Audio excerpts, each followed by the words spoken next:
ഇനി നമ്മൾ സ്നാനത്തിൻ്റെ പ്രഥമ പാഠത്തിൽ നിന്ന് നമ്മൾ സ്നാനത്തിൻ്റെ അടുത്ത ഒരു ഹയർ ഇലത്തിലേക്ക് വരികയാണ്. സ്നാനം എന്തിനാണ്, ആർക്കാണ്, ആരാണ് സ്നാനപ്പെടേണ്ടത്? സ്നാനപ്പെട്ടില്ലെങ്കിൽ ദൈവത്തോട് പാപം ചെയ്യുന്നു, എന്നാൽ പിന്നെ അങ്ങ് വെള്ളത്തിൽ പോയി മുങ്ങിയേക്കാം. വെള്ളത്തിൽ പോയി മുങ്ങിക്കഴിഞ്ഞാൽ സ്വർഗത്തിൽ പോകും. അവരാണോ സ്നാനപ്പെടേണ്ടത്? അല്ല കേട്ടോ, അല്ല. സ്നാനപ്പെടേണ്ടത് രക്ഷിക്കപ്പെട്ടവൻ വേണം സ്നാനപ്പെടാനായിട്ട്. രക്ഷിക്കപ്പെടുന്നതും സ്നാനപ്പെടുന്നതും രണ്ടും രണ്ടാണ്. രക്ഷിക്കപ്പെടാത്ത ഒരു വ്യക്തിയെ സ്നാനപ്പെടുത്തരുത്. സ്നാനം ഉടമ്പടിയുടെ അടയാളമാണ്. ഈ പറയുന്ന വാക്ക് ശ്രദ്ധിക്കണം. സ്നാനം ന്യൂ കവനന്റിൻ്റെ സൈനാണ്. ഇത് നിങ്ങൾ പുതിയ ഉടമ്പടിയുടെ അടയാളമാണ് സ്നാനമെന്ന് പറയുന്നത്. നമ്മളതിൻ്റെ വാക്യത്തിലേക്ക് വരും. എഴുതി വയ്ക്കുന്നവർ ഒരു വാക്ക് വേണമെങ്കിൽ അത് എഴുതി വെച്ചു. ഇത് രണ്ടും രണ്ടാണ്. സ്നാനവും രക്ഷയും, രക്ഷിക്കപ്പെടുന്നതും സ്നാനവും രണ്ടും രണ്ടാണ്. രക്ഷിക്കപ്പെടാൻ എന്ത് ചെയ്യണം? റോമാലേഖനം 10-ാം അധ്യായത്തിൻ്റെ 9-10 വാക്യം. യേശുവിനെ കർത്താവെന്ന് വായ് കൊണ്ട് ഏറ്റുപറയുകയും ദൈവം അവനെ മരിച്ചവെന്ന് ഉയർത്തെഴുന്നേൽപ്പിച്ചുവെന്ന് ഹൃദയം കൊണ്ട് വിശ്വസിക്കുകയും ചെയ്താൽ നീ രക്ഷിക്കപ്പെടും. അപ്പോൾ രക്ഷിക്കപ്പെടാൻ വെള്ളം ആവശ്യമില്ല. രക്ഷിക്കപ്പെടാൻ ഞാനൊരു വ്യക്തി എൻ്റെ ഹൃദയത്തിനകത്ത് ഏതോ ചില കാര്യങ്ങൾ ബോധ്യമായപ്പോൾ, ബോധ്യതയുടെ അടിസ്ഥാനത്തിൽ ഞാൻ ഏറ്റുപറഞ്ഞ ചില വാക്കുകളുടെ അടിസ്ഥാനത്തിലാണ് ഞാൻ രക്ഷിക്കപ്പെടുന്നത്. എന്നാൽ സ്നാനപ്പെടണമെങ്കിൽ നിങ്ങൾക്ക് നിങ്ങളെ മുക്കാൻ കഴിയുന്ന ഒരു പദാർത്ഥം എന്ന നിലയിൽ വെള്ളം ആവശ്യമുണ്ട്. മറുഭാഗത്ത് നിങ്ങളെ സ്നാനപ്പെടുത്താൻ ഒരാൾ ആവശ്യമുണ്ട്. എനിക്ക് ഒരു ഭാര്യ സഹോദരിയുണ്ട്. ആളുടെ അമ്മ മോള് സ്നാനപ്പെട്ട് കഴിഞ്ഞപ്പോൾ സ്നാനം സത്യമാണെന്ന് മനസ്സിലായി. അപ്പം ആളുടെ ചേച്ചി കന്യാസ്ത്രീ ആയതുകൊണ്ട് അമ്മ സ്നാനപ്പെട്ട് കഴിഞ്ഞാൽ ചേച്ചിയെ വീട്ടിലേക്ക് വിടില്ല. പെന്തക്കോസിൽ ചേർന്ന് കഴിഞ്ഞാൽ പിന്നെ കന്യാസ്ത്രീയെ വീട്ടിലേക്ക് വിടില്ല. ചെയ്ത കാര്യം ശരിയല്ല കേട്ടോ. പക്ഷെ അമ്മ ചെയ്ത കാര്യം എന്താണെന്ന് വെച്ച് കഴിഞ്ഞാൽ കർത്താവിൻ്റെ കൽപ്പനയാണ് സ്നാനം. പാസ്റ്റർ സ്നാനപ്പെടുത്തി കഴിഞ്ഞാൽ എന്നെ മോളെ വീട്ടിലേക്ക് വിടില്ല. അപ്പോൾ അതുകൊണ്ട് അമ്മയ്ക്ക് മോളും വേണം, കർത്താവും വേണം. അമ്മ ചെയ്ത പരിപാടി കൂട്ടിലെ കടവിൽ പോയി അമ്മ വെള്ളത്തിലങ്ങ് ഇറങ്ങി നിന്നിട്ട്, കർത്താവേ നിൻ്റെ വചനത്തിൻ്റെ കൽപ്പനയാണ് സ്നാനം, പിതാവിൻ്റെയും പുത്രൻ്റെയും പരിശുദ്ധാത്മാവിൻ്റെ നാമത്തിൽ ഞാൻ സ്നാനം വെക്കാം. ഇത് അമ്മച്ചി മുങ്ങിയെന്ന് ഞാനൊരു ചരിത്രം കേട്ടിട്ടുണ്ട്. അപ്പോൾ അത് കർത്താവ് എങ്ങനെയാണ് കണക്കെടുന്ന് എനിക്കറിയില്ല. ബൈബിൾ പ്രകാരം അത് ശരിയല്ല. പക്ഷേ ഇങ്ങനെ സംഭവം നടന്നിട്ടുണ്ടെന്ന് അറിയാൻ വേണ്ടി ഞാൻ പറഞ്ഞതാണ്. ബൈബിൾ പ്രകാരം സ്നാനപ്പെടണമെങ്കിൽ ഒരു സ്നാപകൻ, സ്ഥാനാർത്ഥി, വെള്ളം, 3 ഘടകം, 2 വ്യക്തികളും ഒരു പദാർത്ഥം കൂടെ ചേരുമ്പോഴാണ് സ്നാനം നടക്കുന്നത്. അതിന് കാരണം ഒരു വ്യക്തിയെ സ്നാനപ്പെടുത്തുമ്പോൾ ഈ സ്നാനം മറ്റൊരു കാര്യത്തിൻ്റെ നിഴലും മറ്റൊരു കാര്യത്തിൻ്റെ അടയാളവുമാണ്. ഓക്കെ, യേശുക്രിസ്തുവിൻ്റെ മരണത്തിൽ നമ്മൾ പങ്കാളിയാകുന്നതാണ് സ്നാനം. യേശുക്രിസ്തു കാൽവറിയിൽ ചെയ്ത ഉടമ്പടിയുടെ അടയാളമാണ് സ്നാനം. അപ്പോൾ അവിടെ നിൽക്കട്ടെ. അപ്പോൾ സ്നാനത്തിലേക്ക് വരുന്നതിനൊക്കെ മുമ്പ് നമുക്ക് റോമാലേഖനം 10-ാം അധ്യായത്തിൻ്റെ 9-10 വാക്യം ഒന്ന് വായിച്ച്, ഒരാളൊന്ന് വായിച്ച്. ഞാൻ ഉടമ്പടിയുടെ കാര്യമാണ് പറയാൻ പോകുന്നത്. പക്ഷേ ഒരു 5-6 മിനിറ്റ് കൊണ്ട് 5-10 മിനിറ്റ് കൊണ്ട് രക്ഷിക്കപ്പെടുമ്പോൾ നടക്കുന്ന കാര്യം എനിക്ക് പറയണം. അത് പറഞ്ഞിട്ട് വേണം ഉടമ്പടിയിലേക്ക് വരാൻ. അല്ലെങ്കിൽ അത് നിങ്ങൾക്ക് ഒരു പഠനത്തിനൊരു ഉൾവ്യാപ്തി വരില്ല. പിന്നെ ഇത് കേൾക്കുന്നവർ, സ്നാനപ്പെട്ടവർ, വിശ്വാസികളായിട്ടുള്ള എല്ലാവരും ഇത് എഴുതിയെടുക്കുന്ന നല്ലതാണ്. കാരണം നിങ്ങൾക്ക് നാളെ ഒരാളോട് സുവിശേഷം പറയുമ്പോൾ നിങ്ങളുടെ അകത്ത് ഈ ചിത്രം ഉണ്ടായിരിക്കണം. വെറുതെ കയറിയ ആൾക്കാരോട് നിങ്ങളുടെ വായിൽ വരുന്ന വാക്കുകളൊക്കെ കൂടെ പറഞ്ഞ് പിപ്പിടി കാണിച്ചിട്ടൊന്നുമല്ല ഒരു വ്യക്തിയെ വിശ്വാസത്തിലേക്ക് കൊണ്ടുവരേണ്ടത്. ഒരു വ്യക്തി, ഞാൻ കഴിഞ്ഞ ദിവസം നമ്മുടെ യൂട്യൂബിനകത്തൊരു ക്ലിപ്പ്, ഞാൻ ആൾ പേര് പറഞ്ഞു, ജോൺസൺ ഷമൂല, മാത്യു ഷമൂല, അങ്ങനെ ഒരാൾ ഇട്ടിരിക്കുന്നൊരു ക്ലിപ്പ് ഞാൻ കണ്ടു. വിശ്വാസികളായ ദൈവമക്കളുടെ പ്രത്യേകത മറ്റു മതസ്ഥിലുള്ള മർത്തോമക്കാർ, യാക്കോബക്കാർ, CSIക്കാർ, സുറായിക്കാർ, ഇങ്ങനെയുള്ള കുറേ ആൾക്കാർ പേര് പറഞ്ഞിട്ട് ആൾ പറഞ്ഞു, ഇവരോട് ആരോട് നിങ്ങൾ ഇടപെട്ടാലും അവരാരും സുവിശേഷം പറയില്ല. പക്ഷേ ഒരു പെന്തക്കോസുകാരനുമായിട്ട് നിങ്ങൾ സംസാരിച്ചാൽ അവൻ ഉടനെ സുവിശേഷം പറയും. എനിക്കൊരു സംശയം, പുള്ളിക്ക് തെറ്റുപറ്റിയോന്ന്. നമ്മുടെ ആൾക്കാരും ഇപ്പം അങ്ങനെ പറയാറില്ല. പക്ഷേ അത് പുള്ളി പണ്ടത്തെ ആൾക്കാരുടെ കാര്യം പറഞ്ഞതാണ്. നിങ്ങളെല്ലാവരും ആരെ കണ്ടാലും സുവിശേഷം പറയണം. അപ്പോൾ അത് പറയണമെങ്കിൽ നിങ്ങൾ പഠിക്കണം. പറയാമെങ്ങനെ പഠിക്കും? അപ്പോൾ സുവിശേഷം പറയണമെങ്കിൽ യേശു ക്രിസ്തുവാണ് സാക്ഷാൽ സുവിശേഷം. എന്താണ് സുവിശേഷം? 2 തിമോഥെയോസ് ലേഖനം 2-ാം അധ്യായത്തിൻ്റെ 8-ാം വാക്യത്തിലേക്ക് നിങ്ങൾ വന്ന് സുവിശേഷം പറയാൻ നിങ്ങൾ പഠിക്കണം. ഒന്ന് ആ വാക്യത്തിൽ നമുക്ക് തുടങ്ങാം. 2 തിമോഥെയോസ് ലേഖനത്തിലേക്ക് വന്ന് 2 തിമോഥെയോസ് ലേഖനം 2-ാം അധ്യായത്തിൻ്റെ 8-ാം, ഞാനൊക്കെ ഓർമ്മയെന്ന് പറയുന്നതാണ്, ചിലപ്പോൾ അങ്ങോട്ടും ഇങ്ങോട്ട് ചെറിയ മാറ്റം വരാം. 2 തിമോഥെയോസ് ലേഖനം 2-ാം അധ്യായത്തിൻ്റെ 8-ാം വാക്യം വായിച്ചു. ദാവീദിന്റെ സന്തതിയായി ജനിച്ച് മരിച്ചിട്ട് ഉയർത്തെഴുന്നേറ്റിരിക്കുന്ന യേശു ക്രിസ്തുവിനെ ഓർത്തുകൊള്ളുക. ആ, ഇതാകുന്നു എന്റെ സുവിശേഷം. കണ്ടോ, ഇതാകുന്നു സുവിശേഷം. അപ്പൊ സുവിശേഷം എന്താണ്? ദാവീദിന്റെ സന്തതിയായി ജനിച്ച് മരിച്ച് ഉയർത്തെഴുന്നേറ്റിരിക്കുന്ന യേശു ക്രിസ്തുവിനെ ഓർത്തുകൊള്ളുക. അതാകുന്നു സുവിശേഷം. ജനിച്ചു, മരിച്ചു, ഉയർത്തെഴുന്നേറ്റു. ഞാൻ ഒന്നുകൂടെ പറഞ്ഞു, യേശു ജനിച്ചു, മരിച്ചു, ഉയർത്തെഴുന്നേറ്റു. ഇതാണ് സുവിശേഷം.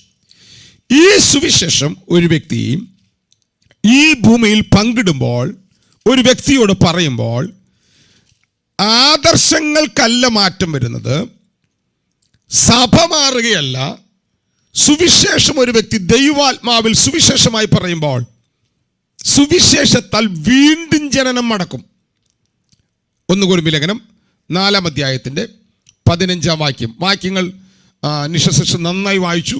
പെട്ടെന്ന് ഞാൻ പറയുന്ന വാക്യങ്ങൾ വായിക്കണം. 1 കൊരിന്ത്യർ ലേഖനം 4-ാം അധ്യായത്തിൻ്റെ 11-ാം വാക്യം, 15-ാം വാക്യം. നിങ്ങൾക്ക് ക്രിസ്തുവിൽ 10,000 ഗുരുക്കന്മാർ ഉണ്ടെങ്കിലും പിതാക്കന്മാർ ഏറെയില്ല. യേശുവിൽ ഞാനല്ലോ നിങ്ങളെ സുവിശേഷത്താൽ ജനിപ്പിച്ചത്. അപ്പൊ ഒരു വ്യക്തി, ഒരു അഭിഷക്തൻ, ഒരു വ്യക്തി എക്സോർവായി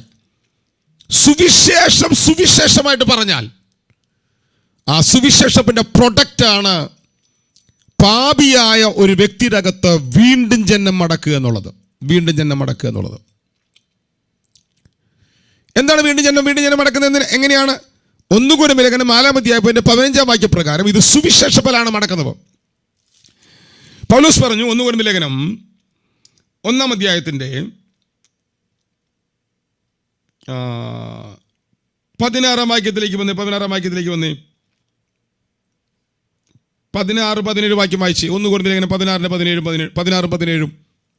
സ്തെഫാനോസിന്റെ ഭവനക്കാരെയും ഞാൻ സ്നാനം കഴിപ്പിച്ചു, അല്ലാതെ മറ്റു വല്ലവരെയും സ്നാനം കഴിപ്പിച്ചുവോ എന്ന് ഞാൻ ഓർക്കുന്നില്ല.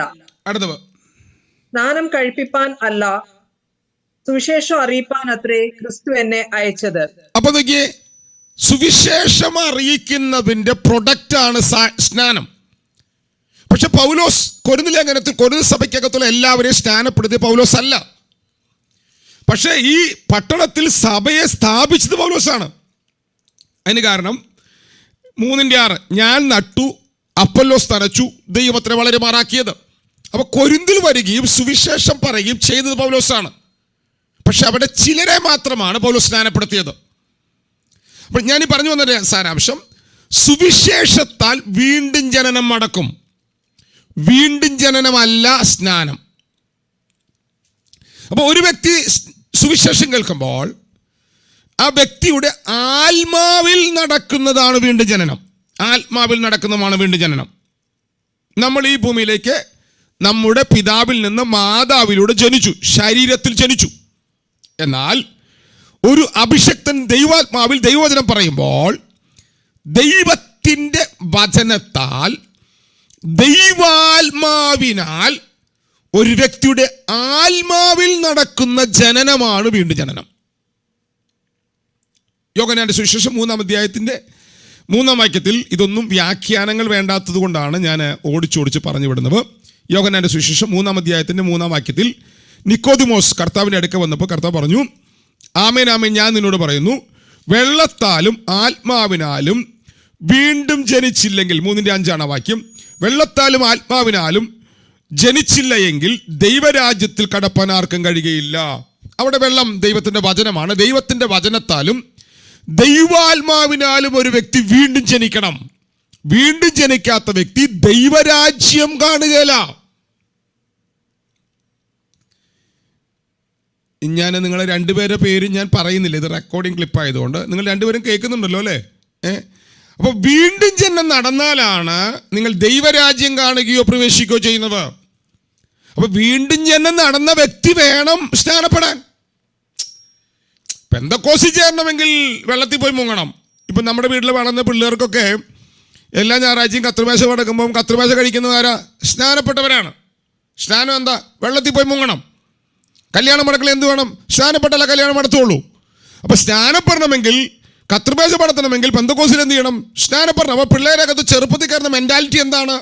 സ്നാനപ്പെട്ടാലേ കത്രിമേശ കിട്ടുകയുള്ളൂ, സ്നാനപ്പെട്ടാലേ കല്യാണം നടത്തുള്ളൂ. അപ്പോൾ അതുകൊണ്ട് എന്ത് ചെയ്യണം? സ്നാനപ്പെടണം, കല്യാണം നടക്കണം. ഇത് രണ്ടുമല്ല സ്നാനം. സ്നാനപ്പെടേണ്ടത് ഇതിന് രണ്ടിനും വേണ്ടി അല്ല. പിന്നെ രോഗം വന്ന് ചർച്ച വരുന്നവരുണ്ട്, കടഭാരം വന്ന് ചർച്ച വരുന്നവരുണ്ട്. രോഗം മാറുമ്പോൾ ഇനി എന്താ ഞങ്ങൾ ചെയ്യേണ്ടത്? അപ്പോൾ സ്നാനപ്പെടണം. നോ, രോഗം സൗഖ്യം വേറെ, കടഭാരം മാറുന്നത് വേറെ, ഒരു വ്യക്തിക്കുണ്ടാകുന്ന അത്ഭുതകരമായ വഴി വേറെ. നിങ്ങൾക്ക് UK-യിലോ അമേരിക്കയിലോ ഗൾഫിലോ ഒക്കെ പോകാൻ വഴി തുറക്കട്ടെ. അതുകൊണ്ടൊന്നും നിങ്ങൾ സ്നാനപ്പെടരുത്. ഞങ്ങളുടെ ചർച്ചിനകത്ത് സെലിന ചേച്ചി ഒരു ചേച്ചിയുണ്ട്. ചേച്ചിയുടെ സഹോദരൻ്റെ കുഞ്ഞ് വയ്യാപ കിടക്കുകയായിരുന്നു. അപ്പം ഒരു ചർച്ചിൽ, ഞങ്ങളുടെ ചർച്ചിനോട് പറ്റുള്ളൊരു പാസ്റ്റർ വീട്ടിൽ ചെന്നിട്ട് പറഞ്ഞു, നിങ്ങളുടെ കൊച്ചു സൗഖ്യമാവും, നിങ്ങൾ സ്നാനപ്പെട്ടാൽ മതി.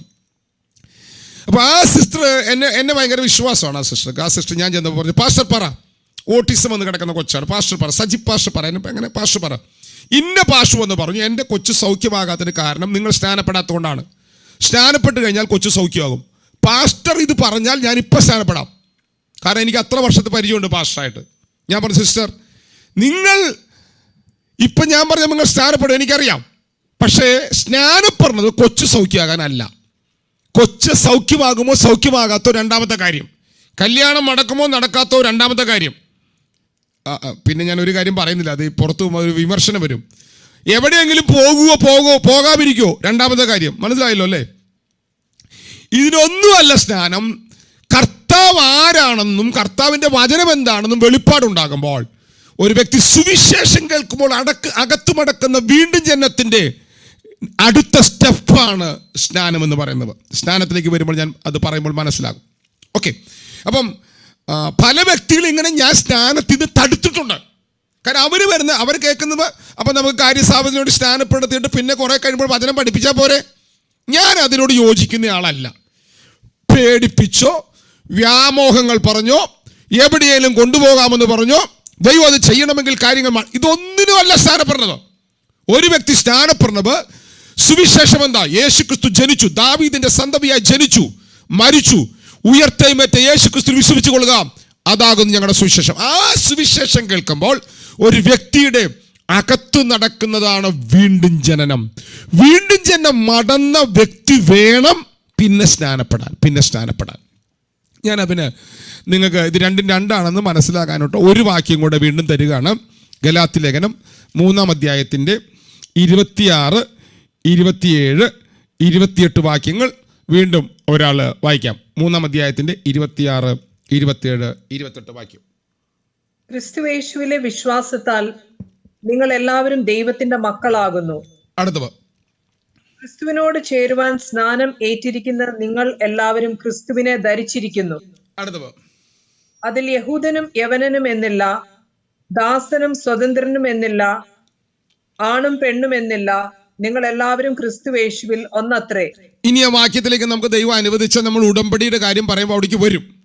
പക്ഷെ ഒരു കാര്യം ഇപ്പോൾ മനസ്സിലാക്കുക, ക്രിസ്തുയേശുവിലെ വിശ്വാസത്താൽ നിങ്ങളെല്ലാവരും ദൈവത്തിൻ്റെ മക്കളായി ദൈവത്തിൻ്റെ മക്കളായി. എങ്ങനെ? വിശ്വാസത്താൽ. യേശു എൻ്റെ പാപങ്ങൾക്ക് പകരമായി മരിച്ചു, അടക്കപ്പെട്ടു, ഉയർത്തെഴുന്നേറ്റു. ഇപ്പം വിശ്വസിച്ചാൽ ഇപ്പോൾ നിങ്ങൾ ദൈവത്തിൻ്റെ മക്കളായി. വിശ്വസിക്കുന്നവരെ വേണം സ്നാനപ്പെടുത്താൻ. അപ്പോൾ സ്നാനപ്പെടാനുള്ള യോഗ്യത എന്താണ്? ആ യോഗ്യത പ്രവൃത്തിയുടെ പുസ്തകം 9-ാം അധ്യായത്തിൽ ഷണ്ണൻ ചോദിച്ച വാക്യം ഞാൻ നേരത്തെ പറഞ്ഞതാണ്. വാക്യം ഷണ്ണൻ എന്താ പറഞ്ഞത്? ഫിലിപ്പോസ് ഷണ്ണൻ പറഞ്ഞു, ഇതാ വെള്ളം ഞാൻ സ്നാനം ഏൽക്കുന്നത് തടസ്സം. ഉടൻ ഫിലിപ്പോസ് ഉപയോഗിച്ച് പറഞ്ഞു, യേശു ക്രിസ്തു ജീവനുള്ള ദൈവത്തിൻ്റെ പുത്രൻ എന്ന് നീ പൂർണ്ണ ഹൃദയത്തോടെ വിശ്വസിക്കുന്നെങ്കിലാകാം. പ്രവൃത്തിയുടെ പുസ്തകം 8-ാം അധ്യായം 36-ാം വാക്യം. അവരിങ്ങനെ വഴിപോകയിൽ വെള്ളമുള്ളൊരു സ്ഥലത്തെത്തിയപ്പോൾ ഷണ്ണൻ, ഇതാ വെള്ളം ഞാൻ സ്നാനം ഏൽക്കുന്നതിന് എന്ത് തടസ്സം എന്ന് പറഞ്ഞു. ബാക്കി 37. അതിന് ഫിലിപ്പോസ്, നീ പൂർണ്ണ ഹൃദയത്തോടെ വിശ്വസിക്കുന്നുവെങ്കിൽ ആകാമെന്ന് പറഞ്ഞു. യേശു ക്രിസ്തു ദൈവപുത്രൻ എന്ന് ഞാൻ വിശ്വസിക്കുന്നുവെന്ന് അവൻ ഉത്തരം പറഞ്ഞു. അങ്ങനെ അവർ തേർന്നെത്തുവാൻ കൽപ്പിച്ചു. ഫിലിപ്പോസ് ഷണ്ണനും ഇരുവരും വെള്ളത്തിൽ ഇറങ്ങി അവനെ സ്നാനം കഴിപ്പിച്ചു. അപ്പോൾ ഒരു വ്യക്തി യേശുക്രിസ്തുവിലെ വിശ്വാസത്താലാണ് ദൈവത്തിൻ്റെ മകനാകുന്നത്. വിശ്വസിച്ചവൻ വേണം സ്നാനപ്പെടാൻ. കണ്ടോ? അപ്പോൾ യേശുവിനെ കർത്താവെന്ന് വായികൊണ്ട് ഏറ്റുപറയും, ദൈവം അവനെ മരിച്ചവരെന്ന് ഉയർത്തെഴുന്നേൽപ്പിച്ചു എന്ന് വിശ്വസിക്കണം. അപ്പോൾ എന്താ വിശ്വസിക്കേണ്ടത്? യേശു എന്നെ സഹായിക്കും, ഇതല്ല വിശ്വസിക്കേണ്ടത്.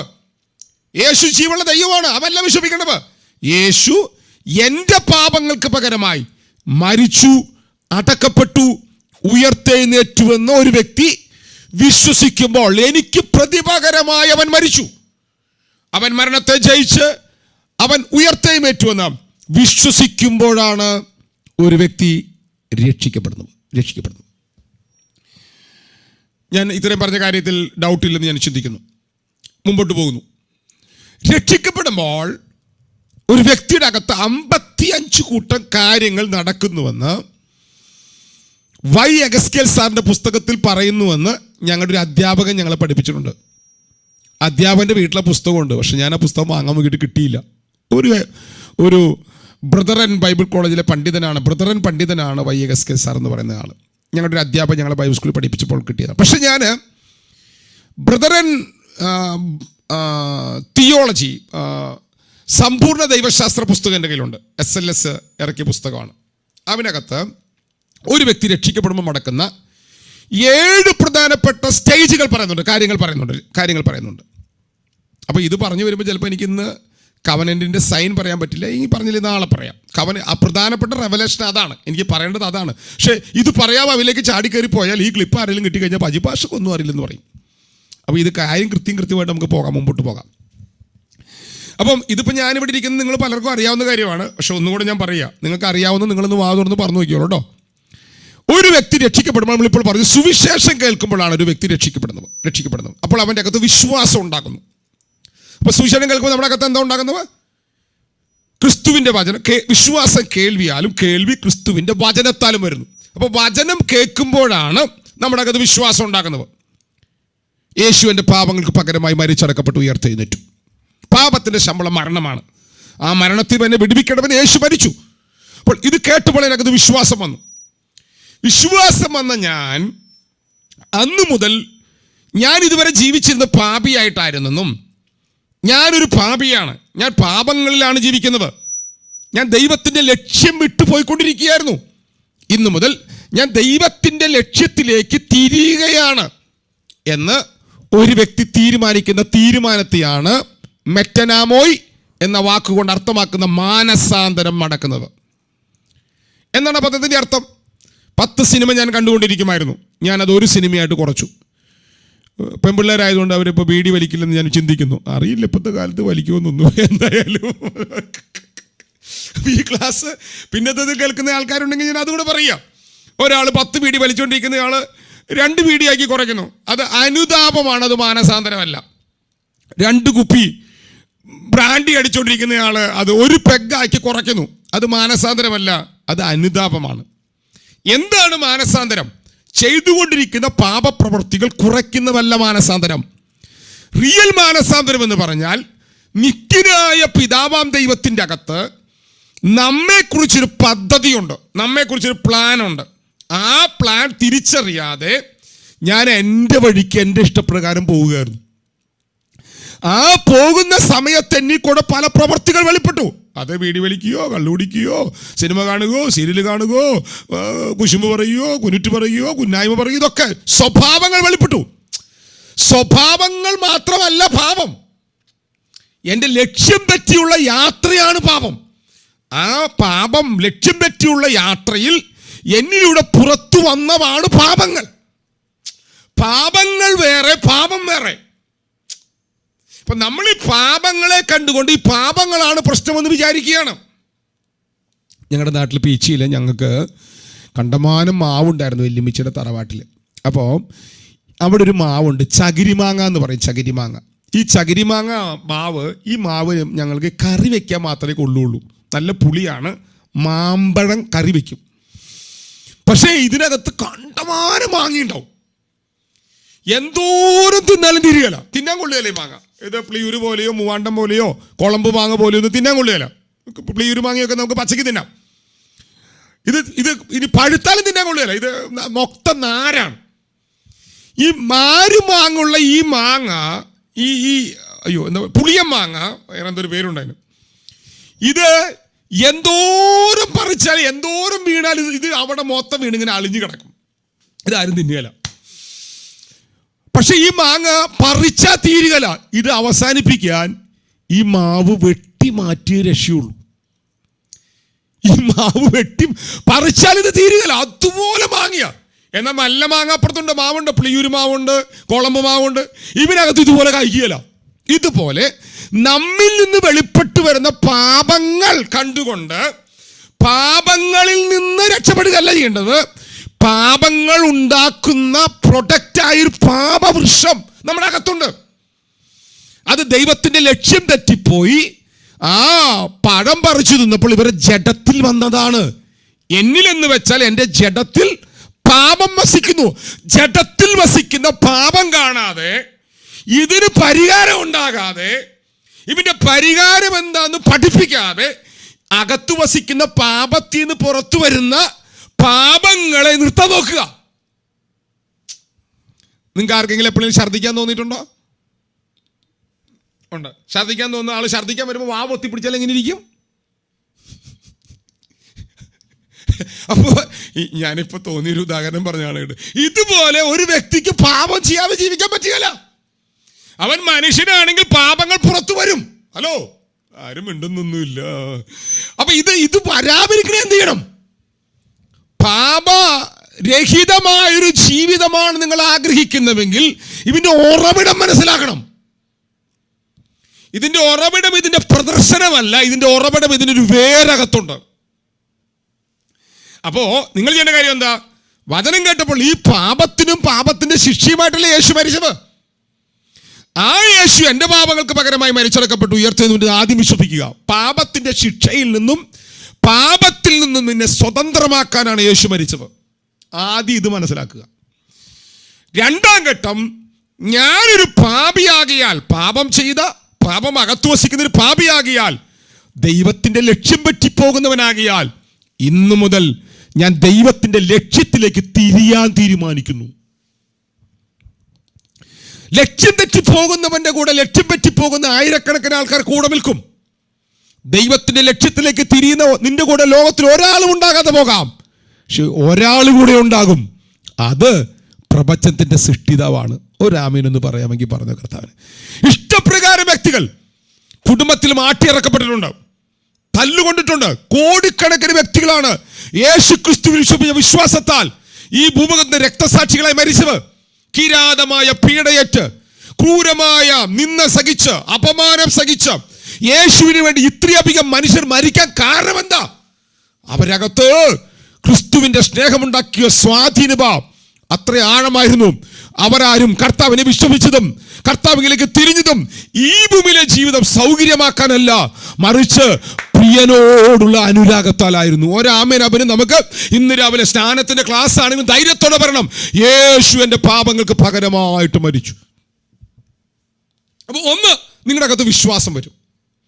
രണ്ട്, നിങ്ങളുടെ അകത്ത് വിശ്വാസം കറക്റ്റ് ആണെങ്കിൽ ഉടൻ മാനസാന്തരം വരും. മാനസാന്തരം വന്നാൽ ഭയങ്കര പ്രശ്നമാണ്. എനിക്കത് കുഴപ്പമുണ്ടാക്കി. എൻ്റെ ജീവിതത്തിൽ മാനസാന്തരം വന്നപ്പോൾ ഞാൻ ബസ്സിലെ കണ്ടക്ടറായിരുന്ന സമയത്ത് ബസ്സിൽ നിന്ന് കട്ടെടുത്ത മുതലാളിയുടെ അടുക്ക പോയി ക്ഷമ പറഞ്ഞു. ഞാൻ സ്കൂളിൽ നിന്ന് എടുത്തുകൊണ്ട പുസ്തകമുണ്ട്, അതവിടെ തിരിച്ചുകൊണ്ട് വെച്ചു. എൻ്റെ ഇളയപ്പൻ്റെ വീട്ടിൽ നിന്ന് ഞാൻ മോഷ്ടിച്ചു കൊണ്ടുവന്ന, കർത്താവേ, ഇനി ഇത് കേട്ട് കഴിയുമ്പോൾ ആൾക്കാർ പറയും ഞാൻ കള്ളനാന്ന് പറയും. പട്ടിച്ചങ്ങലി ഉണ്ടായിരുന്നു, നല്ല ദുബായിൽ നിന്ന് കൊണ്ട ചങ്ങലയാണ്. എനിക്ക് കണ്ടിട്ട് ഇഷ്ടപ്പെട്ട് ഞാൻ എടുത്തുകൊണ്ടു. ദേഷ്യത്തിൽ പറഞ്ഞതന്നെ എടുത്തുകൊണ്ടു. എന്തൊക്കെയാണോ ദൈവവചനത്തിന് നിരക്കാത്തത് എന്നിലുണ്ടായിരുന്ന ഘടകങ്ങളെല്ലാം ഞാൻ തിരിച്ചു കൊണ്ട് കൊടുത്തു. നിങ്ങളുടേതല്ലാത്ത ഒന്നും നിങ്ങളുടെ കയ്യിൽ പാടില്ല. ഇതാണ് മാനസാന്തരം. സ്തോത്രം പറഞ്ഞ് ഒന്നും എടുക്കരുത്. ആരും അമ്മയൊന്നും പറയുന്നില്ല, വേണ്ട സാരമില്ല പറയുന്നു.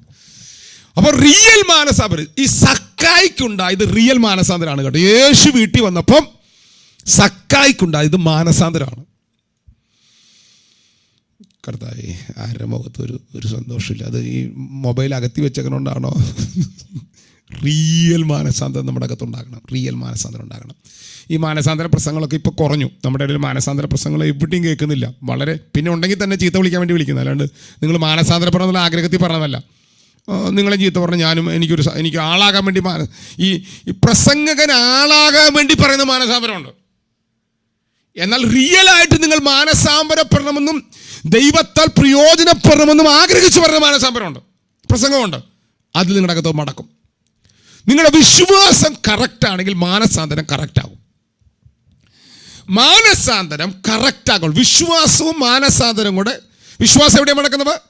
എവിടെയാണ് നിങ്ങൾ വിശ്വസിക്കുന്നത്? ആരോ ഒരാൾ മൈക്ക് ഓൺ ചെയ്ത് ഓടി പറഞ്ഞ് വേഗം പറഞ്ഞ്. വിശ്വാസം എവിടെയാണ് നടക്കുന്നത്? പോയി ഹൃദയത്തിൽ. മാനസാന്തരം എവിടെയാണ് നടക്കുന്നത്? മനസ്സിന് മാറ്റം ഉണ്ടാകുന്നത് എവിടെയാ? മനസ്സിന് മാറ്റം ഉണ്ടാകുന്നത് നമ്മുടെ മനസ്സിലല്ലേ? രൂപാന്തരം നടക്കുന്നത് മനസ്സിലല്ലേ? ഹൃദയത്തിൽ വിശ്വസിക്കുന്നു, മനസ്സിൽ രൂപമാറ്റം നടക്കുന്നു. നിങ്ങളുടെ ഹൃദയത്തിൽ നിങ്ങൾ വിശ്വസിക്കുന്നു, മനസ്സിൽ രൂപമാറ്റം നടക്കുന്നു. ഉടൻ തന്നെ നിങ്ങൾ വാ കൊണ്ട് ഏറ്റുപറയുന്നു, യേശുവേ നീ എൻ്റെ പാപങ്ങൾക്ക് പകരമായി മരിച്ചടക്കപ്പെട്ടു ഉയർത്തെന്ന് ഞാൻ വിശ്വസിക്കുന്നു. കണ്ടോ? അപ്പോൾ രക്ഷയ്ക്കകത്ത് നിങ്ങളുടെ ദേഹിയിൽ നിങ്ങൾ വിശ്വസിച്ചു, ദേഹിയിൽ മാനസാന്തരം നടന്നു.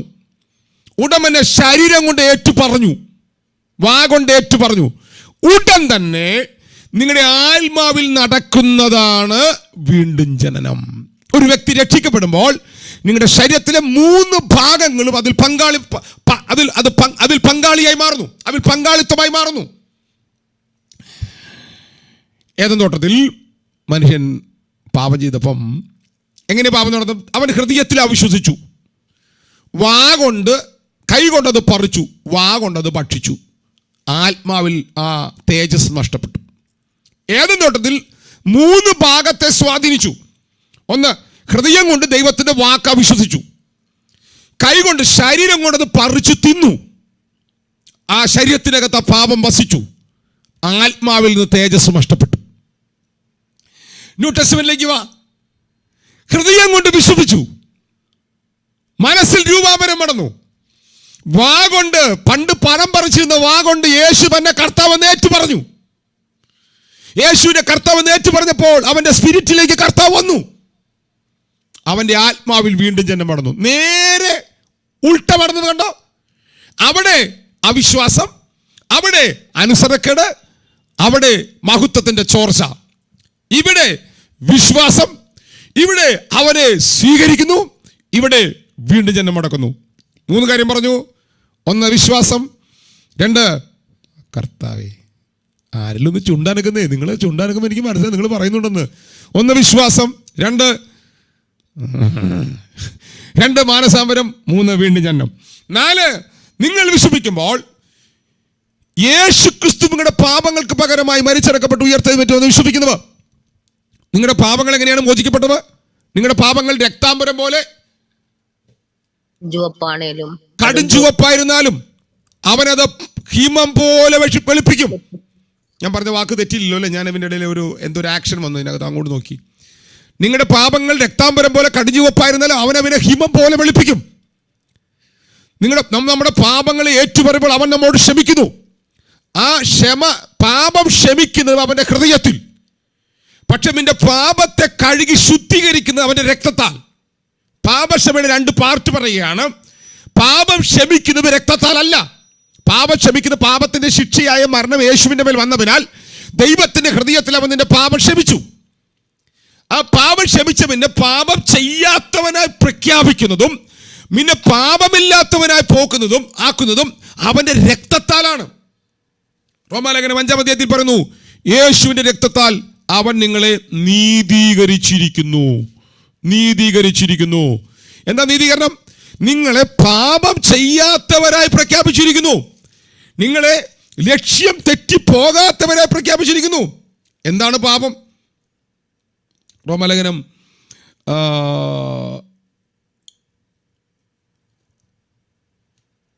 5-ാം അധ്യായത്തിൽ ഞാൻ ഈ വാക്യമൊന്നും എഴുതി വെച്ചില്ല കേട്ടോ. 5:9 റോമാലേഖനം 5:9 ഒരാൾ വായിച്ച്. അവന്റെ രക്തത്താൽ നീതീകരിക്കപ്പെട്ട ശേഷമോ? നീതീകരണം എന്താണ്? നീതീകരണം നടക്കുന്നത് എന്തിനാലാണ്? രക്തത്താൽ. ഒന്ന് പറഞ്ഞു, എന്തിനാണ് നടക്കുന്നത്? അപ്പോൾ യേശുവിന്റെ രക്തത്താൽ നീതീകരിക്കപ്പെടുന്നതിന്റെ അർത്ഥം എന്താ? നിങ്ങൾ നീതീകരണം ഒരു കോടതി ഭാഷയാണ്. ഒരു പ്രതിയെ വാദികളുടെ അടിസ്ഥാനത്തിൽ ഒരു പ്രതിയെ കൊണ്ടുവന്ന് കുറ്റം വിധിക്കപ്പെട്ട പ്രതിയെ കൊണ്ടുവന്ന് വിസ്തരിച്ചപ്പോൾ വാദിഭാഗം ചെലുത്തിയ വാദങ്ങളൊന്നും തെളിയിക്കാൻ കഴിയാതെ പോയതിനാൽ കോടതി പ്രതിയെ കുറ്റവിമുക്തനായി പ്രഖ്യാപിച്ച് വെറുതെ വിട്ടു. നീതീകരണം, ഈ വ്യക്തി കുറ്റം ചെയ്യുന്നവനാണെന്ന് തെളിയിക്കപ്പെട്ടിട്ടില്ല, കുറ്റം ചെയ്യാത്തവനായി പ്രഖ്യാപിച്ച് വെറുതെ വിട്ടു. ഈ പദമാണ് നീതീകരണം എന്ന വാക്കിന്റെ അർത്ഥം. നമ്മുടെ നീതീകരണം നടന്നത് യേശുവിന്റെ രക്തത്താലാണ്. എന്താണ് നിങ്ങളുടെ മേലായ കുറ്റം? നിങ്ങളുടെ കുറ്റം എന്ന് പറഞ്ഞാൽ നിങ്ങൾ ലക്ഷ്യം തെറ്റിപ്പോയി, നിങ്ങൾ പാപികളായി പോയി. എന്താ പാപം? ഹമാർട്ടി എന്ന ഗ്രീക്ക് വാക്കാണ് പാപം. ഒരു വ്യക്തി ഒരു റോമൻ സൈന്യത്തിൽ ചേർന്നാൽ റോമൻ പടയാളിയായ മനുഷ്യനെ സൈന്യാധിപന് മുമ്പിൽ കൊണ്ടുവരും. സൈന്യാധിപൻ ഒരു വട്ടം വരയ്ക്കും, അമ്പയ്യാൻ പറയും. അമ്പയ്യുമ്പോൾ ആ അമ്പ് ലക്ഷ്യത്തിനകത്ത് കൊണ്ടില്ലെങ്കിൽ സൈന്യാധിപൻ വിളിച്ചു പറയും ഹമാർട്ടിയ, അർത്ഥാൽ ലക്ഷ്യം തെറ്റിപ്പോയി, ലക്ഷ്യം തെറ്റിപ്പോയി. അപ്പോൾ ഇതുവരെ ദൈവഹൃദയത്തിനകത്തുള്ള ലക്ഷ്യം തെറ്റിയിട്ട് പാപങ്ങളുടെ മേൽ പാപങ്ങൾ ചെയ്ത് ജീവിച്ചുകൊണ്ടിരുന്ന മനുഷ്യൻ യേശുക്രിസ്തുവിൽ വിശ്വസിച്ചപ്പോൾ യേശുക്രിസ്തുവിന്റെ രക്തത്താൽ പിതാവ് അവനെ നീതീകരിക്കുകയാണ്. അതിന്റെ അർത്ഥം എന്താണ്? ഇതുവരെ നിന്റെ പേര് ലക്ഷ്യം തെറ്റിപ്പോയവനെന്നാണ്. എന്നാൽ ഇനി മുതൽ എന്താണ്? ഇനി മുതൽ നിന്റെ പേര് ലക്ഷ്യം തെറ്റിപ്പോകുന്നവനെന്നല്ല, നീ ലക്ഷ്യത്തിലേക്ക് തിരിഞ്ഞവനാണ്, നീ ലക്ഷ്യമുള്ളവളാണ്. യേശുക്രിസ്തു വിശ്വസിക്കുമ്പോഴാണ് യഥാർത്ഥ ദൈവഹൃദയത്തിലെ ലക്ഷ്യത്തിലേക്ക് നീ തിരിയുന്നത്. ആമേൻ. മനസ്സിലാകുന്നെന്ന് ഞാൻ വിശ്വസിക്കുന്നു. ഞാൻ മുമ്പോട്ട് പോട്ടെ. അപ്പൊ നീതീകരണം നടക്കുന്നവർ, നീതീകരണത്തിന് പല സ്റ്റേജ് ഉണ്ട് കേട്ടോ, പല അവസ്ഥകളുണ്ട്. നീതീകരണത്തിന് 2 ഭാഗമുണ്ട്. രക്തത്താലുള്ള നീതീകരണമുണ്ട്, ആത്മാവിനാൽ നിങ്ങൾ നീതിയാകുന്നൊരു പ്രോസസ്സുണ്ട്. ഓക്കെ, അവിടെ നിൽക്കട്ടെ. നീതീകരണം, അപ്പോൾ നിങ്ങൾ കുറ്റം ചെയ്യാത്തവരായി പ്രഖ്യാപിക്കപ്പെടുന്നു. ഇത് നിങ്ങൾ രക്ഷിക്കപ്പെടും മടക്കുകയാണ്. നിങ്ങളെ ദൈവം നീതിയാക്കി. സുവിശേഷത്തിൻ്റെ ഹൃദയമെന്ന് പറയുന്ന വാക്യം 2 കൊരിന്ത്യർ ലേഖനം 5-ാം അധ്യായത്തിൻ്റെ 17-ാം വാക്യം, 21-ാം വാക്യമാണ്. 2-ാം അധ്യായത്തിൻ്റെ 5-ാം അധ്യായത്തിൻ്റെ 21-ാം വാക്യം. പാപം അറിയാത്തവനെ നാം അവനിൽ ദൈവത്തിൻ്റെ നീതിയാകേണ്ടവന് അവൻ നമുക്ക് വേണ്ടി പാപമാക്കി. അപ്പോൾ യേശുക്രിസ്തുവിനെ കാൽവറിയിൽ പാപമാക്കിയത് എന്നെ നീതിയാക്കേണ്ടതിനാണ്. അപ്പോൾ രക്തത്താൽ എന്നെ നീതീകരിച്ചു, ക്രിസ്തുവിൽ വിശ്വസിക്കുന്ന വിശ്വാസത്താൽ എന്നെ ഇപ്പോൾ ദൈവത്തിൻ്റെ നീതിയാക്കി. നീതീകരിച്ചത് മാത്രമല്ല, നമ്മെ അവൻ നീതിയാക്കി. പാപമാണ് രോഗം, ശാപം, മഹത്വത്തിന്റെ ചോർച്ച, ദൈവത്തിന്റെ പ്രൊവിഷൻ നഷ്ടപ്പെട്ടു, സകലതും നമ്മൾ കൊണ്ടുവന്നത് പാപമാണ്. ഇന്ന് നിങ്ങൾ അനുഭവിക്കുന്ന സകല പ്രശ്നങ്ങളും നിങ്ങളുടെ ശരീരത്തിന്റെ നഗ്നത മുതൽ, കാരണം തേജസ്സൂരി പോയപ്പോൾ, ഇനി അങ്ങനെ പറഞ്ഞില്ല അത് പ്രശ്നമായി പറയണ്ട, തേജസ്സൂരി പോയതുകൊണ്ടാണ് നഗ്നത ഉണ്ടായത്. രോഗം വരാൻ കാരണം എന്താ? ശാപം വരാൻ കാരണം എന്താ? കുടുംബ തകർച്ച ഉണ്ടാക്കാൻ കാരണം എന്താ? തലമുറകൾ തകർന്നു പോകാൻ കാരണം എന്താ? സകലമിന്റെ കാരണം പാപമാണ്. സകലമിന്റെ കാരണം പാപമാണെങ്കിൽ ആ പാപത്തിന്റെ പ്രശ്നം കർത്താവ് കാൽവറിയിൽ പരിഹരിച്ചു. കാൽവറിയിൽ സ്വർഗം അവനെ പാപമാക്കി.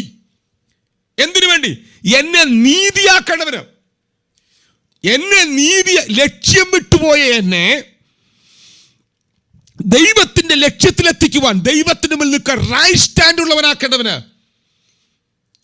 പിതാവാം ദൈവം പുത്രനെ കാൽവറി തകർക്കുക മാത്രമല്ല, അവനെ പാപമാക്കി തകർത്തു. അതുകൊണ്ട് എനിക്ക് ലഭ്യമായത് ഞാൻ ദൈവത്തിൻ്റെ നീതിയായി മാറി. നിങ്ങളെ നീതീകരിച്ചു. നിങ്ങളിപ്പോൾ റൈറ്റാണ്. എങ്ങനെ? നിങ്ങളുടെ പ്രവൃത്തിയാലല്ല, യേശുക്രിസ്തുവിലെ വിശ്വാസത്താലാണ്. നീതീകരണം നടക്കുന്നത് നിങ്ങളുടെ പ്രവൃത്തിയാലല്ല, നീതീകരണം നടക്കുന്നത് യേശുക്രിസ്തുവിലെ വിശ്വാസത്താലാണ്. വാക്യം എഴുതുന്നവർ എഴുതി വെച്ചോ. റോമാലേഖനം 3-ാം അധ്യായത്തിൻ്റെ വാക്യം 21, വാക്യം 23, 24, 25 വാക്യം. ഇപ്പോഴോ ദൈവത്തിന്റെ നീതി വിശ്വസിക്കുന്ന എല്ലാവർക്കും യേശുക്രിസ്തുവിലെ വിശ്വാസത്താലുള്ള ദൈവനീതി തന്നെ ന്യായപ്രമാണം കൂടാതെ വെളിപ്പെട്ടു വന്നിരിക്കുന്നു. വാക്യം 24, അവന്റെ കൃപയാൽ ക്രിസ്തു യേശുവിന്റെ വീണ്ടെടുപ്പ് മൂലം സൗജന്യമായി എത്ര നീതീകരിക്കപ്പെടുന്നത്. കണ്ടോ, സൗജന്യമായി നിങ്ങൾ നീതീകരിക്കപ്പെട്ടിരിക്കുന്നു. യേശുക്രിസ്തുവിലുള്ള വിശ്വാസത്താൽ നീതീകരിക്കപ്പെട്ടിരിക്കുന്നു. എന്തിനാലല്ല? ന്യായപ്രമാണത്താലല്ല. വിശദമായി പിന്നത്തെ റോമാലേഖന പഠനത്തിലേക്ക് വരുമ്പോൾ നമുക്കത് പഠിക്കാം. ഇപ്പോൾ സ്നാനത്തിൻ്റെ ക്ലാസ് ആയതുകൊണ്ട് ആ ഭാഗം ഞാൻ ആവർത്തിച്ചുദ്ധരിക്കുന്നില്ല. എനിക്ക് തോന്നുന്നു രക്ഷ പറഞ്ഞു കഴിയുമ്പോഴേക്കും ഇന്നത്തെ സമയം കഴിയും. ഉടമ്പടി നമുക്ക് പറ്റുമോ നോക്കാം. ഉടമ്പടി പറയാൻ എനിക്ക് മിനിമം 1/2 മണിക്കൂർ വേണം. ഇത് ഞാൻ ഇവിടെ കൊണ്ട് അവസാനിപ്പിക്കാം. അപ്പോൾ നോക്കി, നീതി 4-ാമത്തെ പാർട്ടാണ്, 4-ാമത്തെ ഘടകമാണ് നീതി. 5, നീതി നടന്ന നിങ്ങളിൽ ദിവസം തോറും വിശുദ്ധീകരണം നടക്കുകയാണ്. രക്ഷിക്കപ്പെട്ട ഒരു വ്യക്തിയിൽ അപ്പൊ എന്താ വിശുദ്ധീകരണം? നിങ്ങൾ ഞായറാഴ്ചത്തെ പ്രസംഗം കേട്ടിരുന്നോ? ഞായറാഴ്ചത്തെ എൻ്റെ ക്ലാസ് കേട്ടിരുന്നോ? കേൾക്കാത്തവർ കേൾക്കണം. പാപം ചെയ്യാത്തതല്ല വിശുദ്ധി. നിങ്ങൾ കുറെ പാപപ്രവർത്തികൾ ചെയ്യുന്നില്ല, അതുകൊണ്ട് നിങ്ങൾ വിശുദ്ധരല്ല. നിങ്ങൾ നിങ്ങളുടെ സ്വയത്തിൽ നിന്ന് പുറത്തു വരണം. നിങ്ങളുടെ അകത്ത് സ്വയചിന്തകളുണ്ട്. നിങ്ങൾക്ക് നിങ്ങളോട് തന്നെ സ്വയസ്നേഹം ഉള്ളത് കൊണ്ടാണ് നിങ്ങൾ നിങ്ങളുടെ വീട്ടിലെ മറ്റുള്ളവർ വഴക്കുണ്ടാക്കുന്നത്. ഇന്നലെ പിള്ളേർ അവിടെ മനോഹരമായിട്ട് ഈ അമ്മായിമ്മ മരുമോള് പ്രശ്നം കാണിച്ചു. രസകരമായി അവർ ആ പ്രോഗ്രാം അവതരിപ്പിച്ചത്. എന്താണ് കാര്യം? വീട്ടിലെ ഈ അമ്മായിപ്പനും മരുമോനും നമ്മൾ പ്രശ്നം ഞാൻ കേട്ടിട്ടില്ല. നാത്തും പോലും കേട്ടിട്ടുണ്ട്. മക്കൾ തമ്മിലുള്ള പ്രശ്നം കേട്ടു. സഭയിൽ ഈ സഹോദരന്മാർ തമ്മിൽ പ്രശ്നം ഞാൻ കേട്ടു. സഭയിലെ സഹോദരിമാർ. എന്താണ് ഈ പ്രശ്നത്തിനെല്ലാം കാരണം? ഇതിനെല്ലാം കാരണം സ്വയമാണ്. ഭയങ്കര പാട്ട്, ഭയങ്കര ആരാധന. പക്ഷേ വീട്ടിൽ പ്രശ്നം പോയിട്ട് നേരമില്ല. എന്താ കാരണം? എന്താ? ആരും വീഡിയോ ഓഫ് ചെയ്ത് പോകരുത്. കാരണം ഇത്രയേ ഉള്ളൂ. കാരണം നിങ്ങളുടെ സ്വയം നിങ്ങളുടെ അകത്ത് നിൽക്കുന്നു. ബൈബിൾ പറയുന്നു, നിങ്ങൾക്ക് ആ വാക്യം ഒന്ന് വായിച്ചോ. റോമാലേഖനം 5-ാം അധ്യായത്തിന്റെ 10-ാം വാക്യം വായിച്ചോ. 10-ാം വാക്യം. റോമാലേഖനം 5:10. ശത്രുക്കളായിരിക്കുമ്പോൾ തന്നെ നമുക്ക് അവന്റെ പുത്രന്റെ മരണത്താൽ ദൈവത്തോട് നിരപ്പ് വന്നു എങ്കിൽ നിറഞ്ഞ ശേഷം നാം അവന്റെ ജീവനാൽ എത്ര അധികമായി രക്ഷിക്കപ്പെടും. ഒരു മിനിറ്റ്.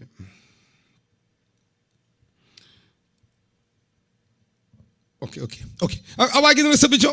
ശത്രുക്കളായിരിക്കുമ്പോൾ തന്നെ നമുക്ക് തന്നെ പുത്രന്റെ മരണത്താൽ ദൈവത്തോട് നിരപ്പ് വന്നു. അതാണ് രക്ഷിക്കപ്പെടുന്ന നടന്നത്. നിരന്ന ശേഷം നാം അവന്റെ ജീവനാൽ. കണ്ടോ, ഇത് അവന്റെ ജീവനാണ്. അവന്റെ ജീവനിൽ സ്വയസ്നേഹമില്ല, സ്വാർത്ഥതയില്ല. അപ്പൊ അവന്റെ ജീവനാൽ വിശുദ്ധീകരിക്കപ്പെടുന്ന ഒരു പ്രോസസ് നിങ്ങളിൽ ആരംഭിക്കുകയാണ്. യേശുവിന്റെ രക്തത്തിൽ നിങ്ങളുടെ സകല പാപവും കഴുകി ശുദ്ധീകരിച്ചു. പാപപ്രവർത്തികളിൽ നിന്ന് നിങ്ങൾ വിശുദ്ധരാക്കപ്പെട്ടു, ശുദ്ധീകരിക്കപ്പെട്ടു. പക്ഷെ നിങ്ങളുടെ അകത്ത് നിങ്ങളുടെ കുറെ സ്വയമുണ്ട്, നിങ്ങളുടെ കുറെ വ്യക്തിബന്ധങ്ങളുണ്ട്, നിങ്ങൾക്ക് കുറെ സോൾട്ടയുണ്ട്, നിങ്ങൾക്ക് നിങ്ങളോട് തന്നെ ഒരു സ്നേഹമുണ്ട്. ഇതിനെല്ലാം നിങ്ങളെ സ്വതന്ത്രമാക്കി നിങ്ങളെ ക്രിസ്തുവിന്റെ സ്നേഹത്താൽ നിറയ്ക്കുന്ന ഒരു വിശുദ്ധീകരണം നിങ്ങളുടെ അകത്ത് ദൈവാത്മ തുറക്കുകയാണ്. ഇത് രക്ഷിക്കപ്പെടുമ്പോൾ നടക്കുന്ന 5-ാമത്തെ പ്രോസസ്സാണ്. ഇത് മരണം വരെ നിങ്ങളുടെ അകത്ത് നടന്നുകൊണ്ടിരിക്കും. 6-ാമത്തെ കാര്യം എന്ന് പറയുന്നത് നിങ്ങളുടെ വീണ്ടെടുപ്പാണ്. പൊന്ന്, വെള്ളി മുതലായ അടിഞ്ഞു പോകുന്ന വസ്തുക്കൾ കൊണ്ടല്ല, ക്രിസ്തു എന്ന നിർദോഷവും നിഷ്കളങ്കമായ കുഞ്ഞാടിന്റെ രക്തത്താൽ അത്രേ നിങ്ങളെ വീണ്ടെടുത്തിരിക്കുന്നത്. എന്താ വീണ്ടെടുപ്പ്? വീണ്ടെടുപ്പ് എന്ന് പറഞ്ഞാൽ എൻ്റെ മൊബൈൽ, എൻ്റെ വാച്ച് എൻ്റെ കയ്യിൽ നിന്ന് നഷ്ടപ്പെട്ടു പോയി. ഞാൻ ഈ നഷ്ടപ്പെട്ട വാച്ച് എന്നെ ഭയങ്കരമായിട്ട് എന്നെ വിഷമിപ്പിച്ചു. ഞാനങ്ങനെ ടൗണിൽ കൂടെ നടക്കുന്ന സമയത്ത് ഒരു കടയുടെ മുമ്പിൽ ഒരു പ്ലാറ്റ്ഫോമിനകത്തിരിക്കുന്ന ഒരു പ്ലാറ്റ്ഫോം കച്ചവടക്കാരൻ്റെ കൂടെ പഴയ സാധനം കൊടുക്കുന്ന കൂട്ടത്തിൽ ഈ വാച്ചിരിക്കുകയാണ്. ഞാനിത് കണ്ടപ്പോൾ എൻ്റെ വാച്ച് എനിക്ക് മനസ്സിലായി. ഞാൻ ഇതെൻ്റെ വാച്ചാന്ന് പറഞ്ഞു. അവൻ പറഞ്ഞു, നിങ്ങളുടെ വാച്ചോ? ഇത് ഞാനൊരാൾ എൻ്റെ കയ്യിൽ കൊണ്ടുതന്നു, ഞാൻ ആളിൽ നിന്ന് മേടിച്ചതാ. ഞാൻ ആ വാച്ച് ആളുടെ കയ്യിൽ നിന്ന് ഞാൻ മേടിച്ചത് 400 രൂപയ്ക്കാണ്. 500 വന്ന ചേട്ടന് ഞാൻ വാച്ച് തരാം. എനിക്ക് വാച്ചിൻ്റെ വില എനിക്കറിയാം. ഈ വാച്ചിൻ്റെ വില 50,000 രൂപയാണ്. അവൻ ഈ വാച്ചിൻ്റെ വില അവനറിയില്ല. അവൻ ഈ വാച്ചിൻ്റെ വില എന്നോട് ചോദിക്കുന്നത് 500 രൂപയാണ്. എൻ്റെ വാച്ച് നഷ്ടപ്പെട്ടത് ഇപ്പോൾ അവൻ വില പറഞ്ഞുകൊണ്ടിരിക്കുകയാണ്. അവൻ പറഞ്ഞ വില കൊടുത്ത് എൻ്റെ വാച്ച് ഞാൻ തിരിച്ചു വാങ്ങുന്നതിനെയാണ് വീണ്ടെടുപ്പ് എന്ന് പറയുന്നത്. ആദാമ്യ പാപത്താൽ മാനവകുലം ദൈവം വെച്ച പ്രൊവിഷനിൽ നിന്ന്, ദൈവം നമുക്ക് നൽകിയ അനുഗ്രഹത്തിൽ നിന്ന്, ദൈവം നമുക്ക് നൽകിയ ആരോഗ്യത്തിൽ നിന്ന്, ദൈവം നമുക്ക് നൽകിയ പദവിയിൽ നിന്ന് നാം നഷ്ടപ്പെട്ടു പോയ നമുക്ക് ഇനി തിരിച്ചു വരണമെങ്കിൽ, നമ്മെ തിരിച്ചെടുക്കണമെങ്കിൽ, ഈ ചില ആൾക്കാർ ചിന്തിക്കുന്നുണ്ട് ഈ വീണ്ടെടുക്കപ്പെടുവാനായിട്ട് കർത്താവ് രക്തം കൊടുത്ത് പിശാചിനാണെന്ന്. അയ്യോ, പിശാചിന് രക്തം കൊടുക്കാൻ എൻ്റെ കർത്താവ് ഗതികേട്ട കർത്താവല്ല. പിശാചിനല്ല രക്തം കൊടുത്തത്.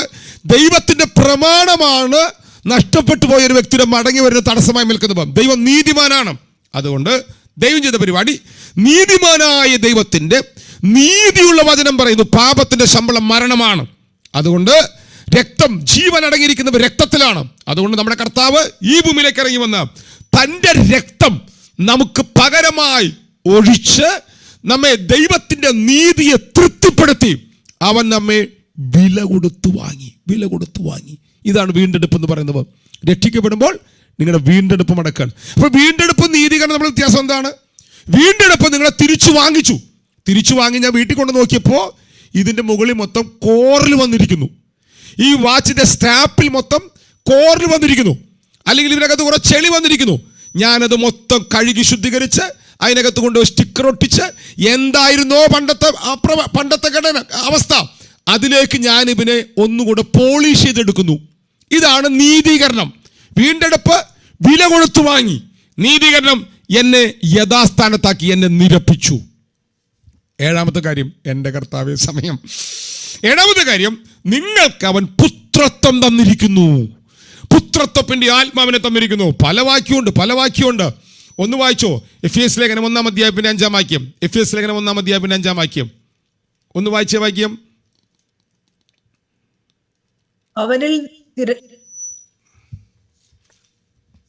മുമ്പേ നമ്മെ അവനിൽ തിരഞ്ഞെടുക്കുകയും തിരുഹിതത്തിന്റെ പ്രസാദ പ്രകാരം യേശുക്രിസ്തു മുഖാന്തരം നമ്മെ ദത്തെടുക്കേണ്ടതിന് അവൻ പ്രിയനായവനിൽ നമുക്ക് മതി. നമ്മെ ദത്തെടുത്തിരിക്കുകയാണ്. എന്താ ദത്തെടുപ്പ്?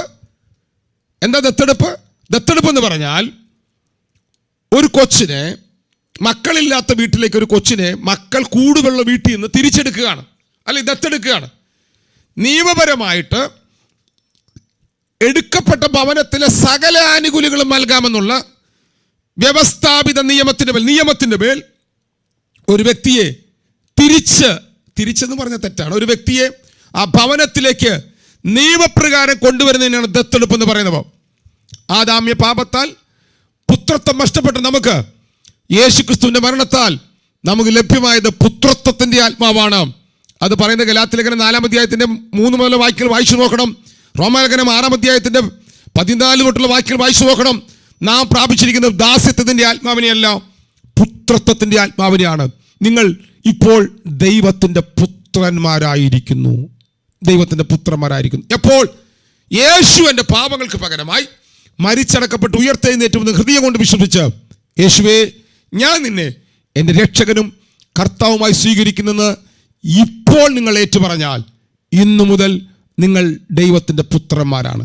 പക്ഷേ നിങ്ങൾ മാനസാന്തരപ്പെട്ട് വേണം അത് ചെയ്യാൻ. മാനസാന്തരപ്പെട്ടവരുടെ പ്രത്യേകത എന്താ? പിന്നെ ദൈവം വെറുക്കുന്നതിന് പുറകെ പോകുകയല്ല. പ്രത്യേകിച്ച് ദൈവം വെറുക്കുന്നത് അന്യദൈവാരാധനയാണ്. ദൈവത്തിൻ്റെ നാമം മറ്റൊരു ദൈവത്തിൻ്റെ നാമം തീഷ്ണമുള്ള നാമമാണ്. അവനത് വിഗ്രഹങ്ങൾക്ക് വിട്ടുകൊടുക്കില്ല.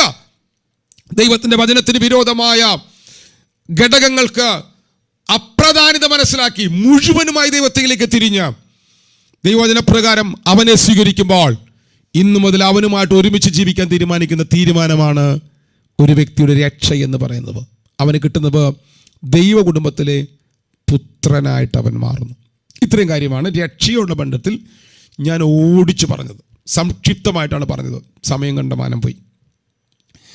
രക്ഷിക്കപ്പെടുമ്പോൾ ഒരു വ്യക്തിയുടെ ആത്മാവിൽ ക്രിസ്തു വന്നു. ഇനി ശ്രദ്ധിക്കണം കേട്ടോ. രക്ഷിക്കപ്പെടുമ്പോൾ ഘടകങ്ങളേട് നടക്കുന്ന കാര്യങ്ങൾ പലത്. രക്ഷിക്കപ്പെട്ടൊരു വ്യക്തിയുടെ ആത്മാവിലാണ് ക്രിസ്തു വന്നിരിക്കുന്നത്. നിങ്ങൾ എടുക്കുക, വാക്യം എടുക്കൂ. 2 തിമോഥെയോസ് ലേഖനം 4-ാം അധ്യായത്തിന്റെ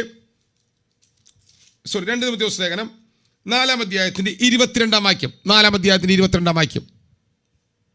യേശുക്രിസ്തു നിന്റെ ആത്മാവോട് കൂടെ ഇരിക്കട്ടെ, കൃപ നിങ്ങളോട് കൂടെ ഇരിക്കുമാറാകട്ടെ. അപ്പോൾ യേശുക്രിസ്തു നിങ്ങൾ രക്ഷിക്കപ്പെടുമ്പോൾ നിങ്ങളുടെ എവിടെ വരും? യേശു എൻ്റെ പാപങ്ങൾക്ക് പകരമായി മരിച്ചടക്കപ്പെട്ട് ഉയർത്തെഴുന്നേറ്റു എന്ന് വിശ്വസിച്ച് യേശുവിനെ കർത്താവെന്ന് ഏറ്റു പറയുമ്പോൾ ക്രിസ്തു എവിടെ വരും? നിങ്ങളുടെ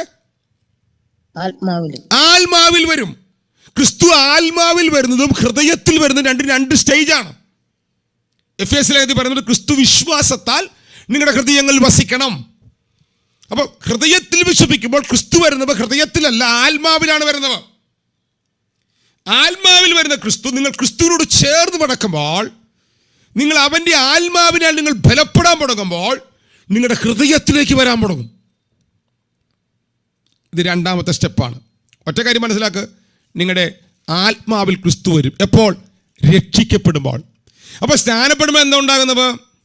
സ്നാനപ്പെടുമ്പോൾ നിങ്ങൾ റോമാലേഖനത്തിലേക്ക് വന്നേ. റോമാലേഖനം 6-ാം അധ്യായത്തിൽ പൗലോസ് പറഞ്ഞൊരു പദമുണ്ട്. 6-ാം അധ്യായത്തിൻ്റെ 2-3 വാക്യം വായിച്ച്. 2-3 വാക്യം. റോമാലേഖനം 6-ാം അധ്യായത്തിന്റെ 2-3 വാക്യം. പാപസംബന്ധമായി മരിച്ചവരായ ഇനി അതിൽ ജീവിക്കുന്നത് എങ്ങനെ? അപ്പൊ നമ്മൾ പാപസംബന്ധമായിട്ട് എപ്പോഴാണ് മരിച്ചത്? പാപസംബന്ധമായി മരിച്ചത്, ദൈവമേ ഞാൻ നിന്റെ ലക്ഷ്യത്തിൽ നിന്ന് അകന്നു പോവുകയായിരുന്നു, ഇപ്പോൾ ഞാൻ മുന്നിലേക്ക് മടങ്ങി വരികയാണ്. ഞാനൊരു പാപിയായിരുന്നു, ഞാനൊരു പാപിയാണ്. നിന്റെ രക്തത്താൽ നീ എന്നെ കഴുകി ശുദ്ധീകരിക്കണം. നീ എൻ്റെ പാപങ്ങൾക്ക് പകരമായി മരിച്ചടക്കപ്പെട്ട് ഉയർത്തെന്ന് ഞാൻ വിശ്വസിക്കുന്നു. നിങ്ങളിത് ഏറ്റുപറഞ്ഞ് അവനോടുകൂടെ അവനെ പോലെ ജീവിക്കാനായി തീരുമാനിക്കുന്ന തീരുമാനമാണ് പാപസംബന്ധമായുള്ള മരണം. പാപസംബന്ധമായി മരിച്ചവരായി നാം ഇനി എങ്ങനെ ജീവിക്കാൻ പാടില്ല? പാപത്തിലല്ല നാം ജീവിക്കുന്നത്. പിന്നെ നമ്മൾ എങ്ങനെയാണ് ജീവിക്കുന്നത്? 3-ാം വാക്യം, യേശുക്രിസ്തുവിനോട് ചേരുവാൻ സ്നാനമേറ്റിരിക്കുന്ന നിങ്ങളെല്ലാവരും അവന്റെ മരണത്തിൽ പങ്കാളിയായ സ്നാനമേറ്റിരിക്കുന്ന നിങ്ങൾ അറിയുന്നില്ലയോ? അടുത്ത വാക്ക്, അങ്ങനെ നാം അവന്റെ മരണത്തിൽ പങ്കാളികളായി തീർന്ന സ്നാനത്താൽ. എനിക്ക് ഒറ്റ വാക്കാണ് കിട്ടുന്നത്. 3-ാം വാക്യം, യേശുക്രിസ്തുവിനോട് ചേരുവാൻ സ്നാനമേറ്റിരിക്കുന്നവരായ നാം. എന്താ വാക്ക്? സ്നാനപ്പെടുന്നത് എന്തിനാണ്? യേശുക്രിസ്തുവിനോട് ചേരാനാണ് സ്നാനപ്പെടുന്നത്. അപ്പൊ സ്നാനപ്പെടാത്തവർ ആരോട് ചേർന്നിട്ടില്ല? യേശുക്രിസ്തുവിനോട് ചേർന്നിട്ടില്ല. ഞാനപ്പോ അതൊന്നുകൂടെ പറയുന്നു.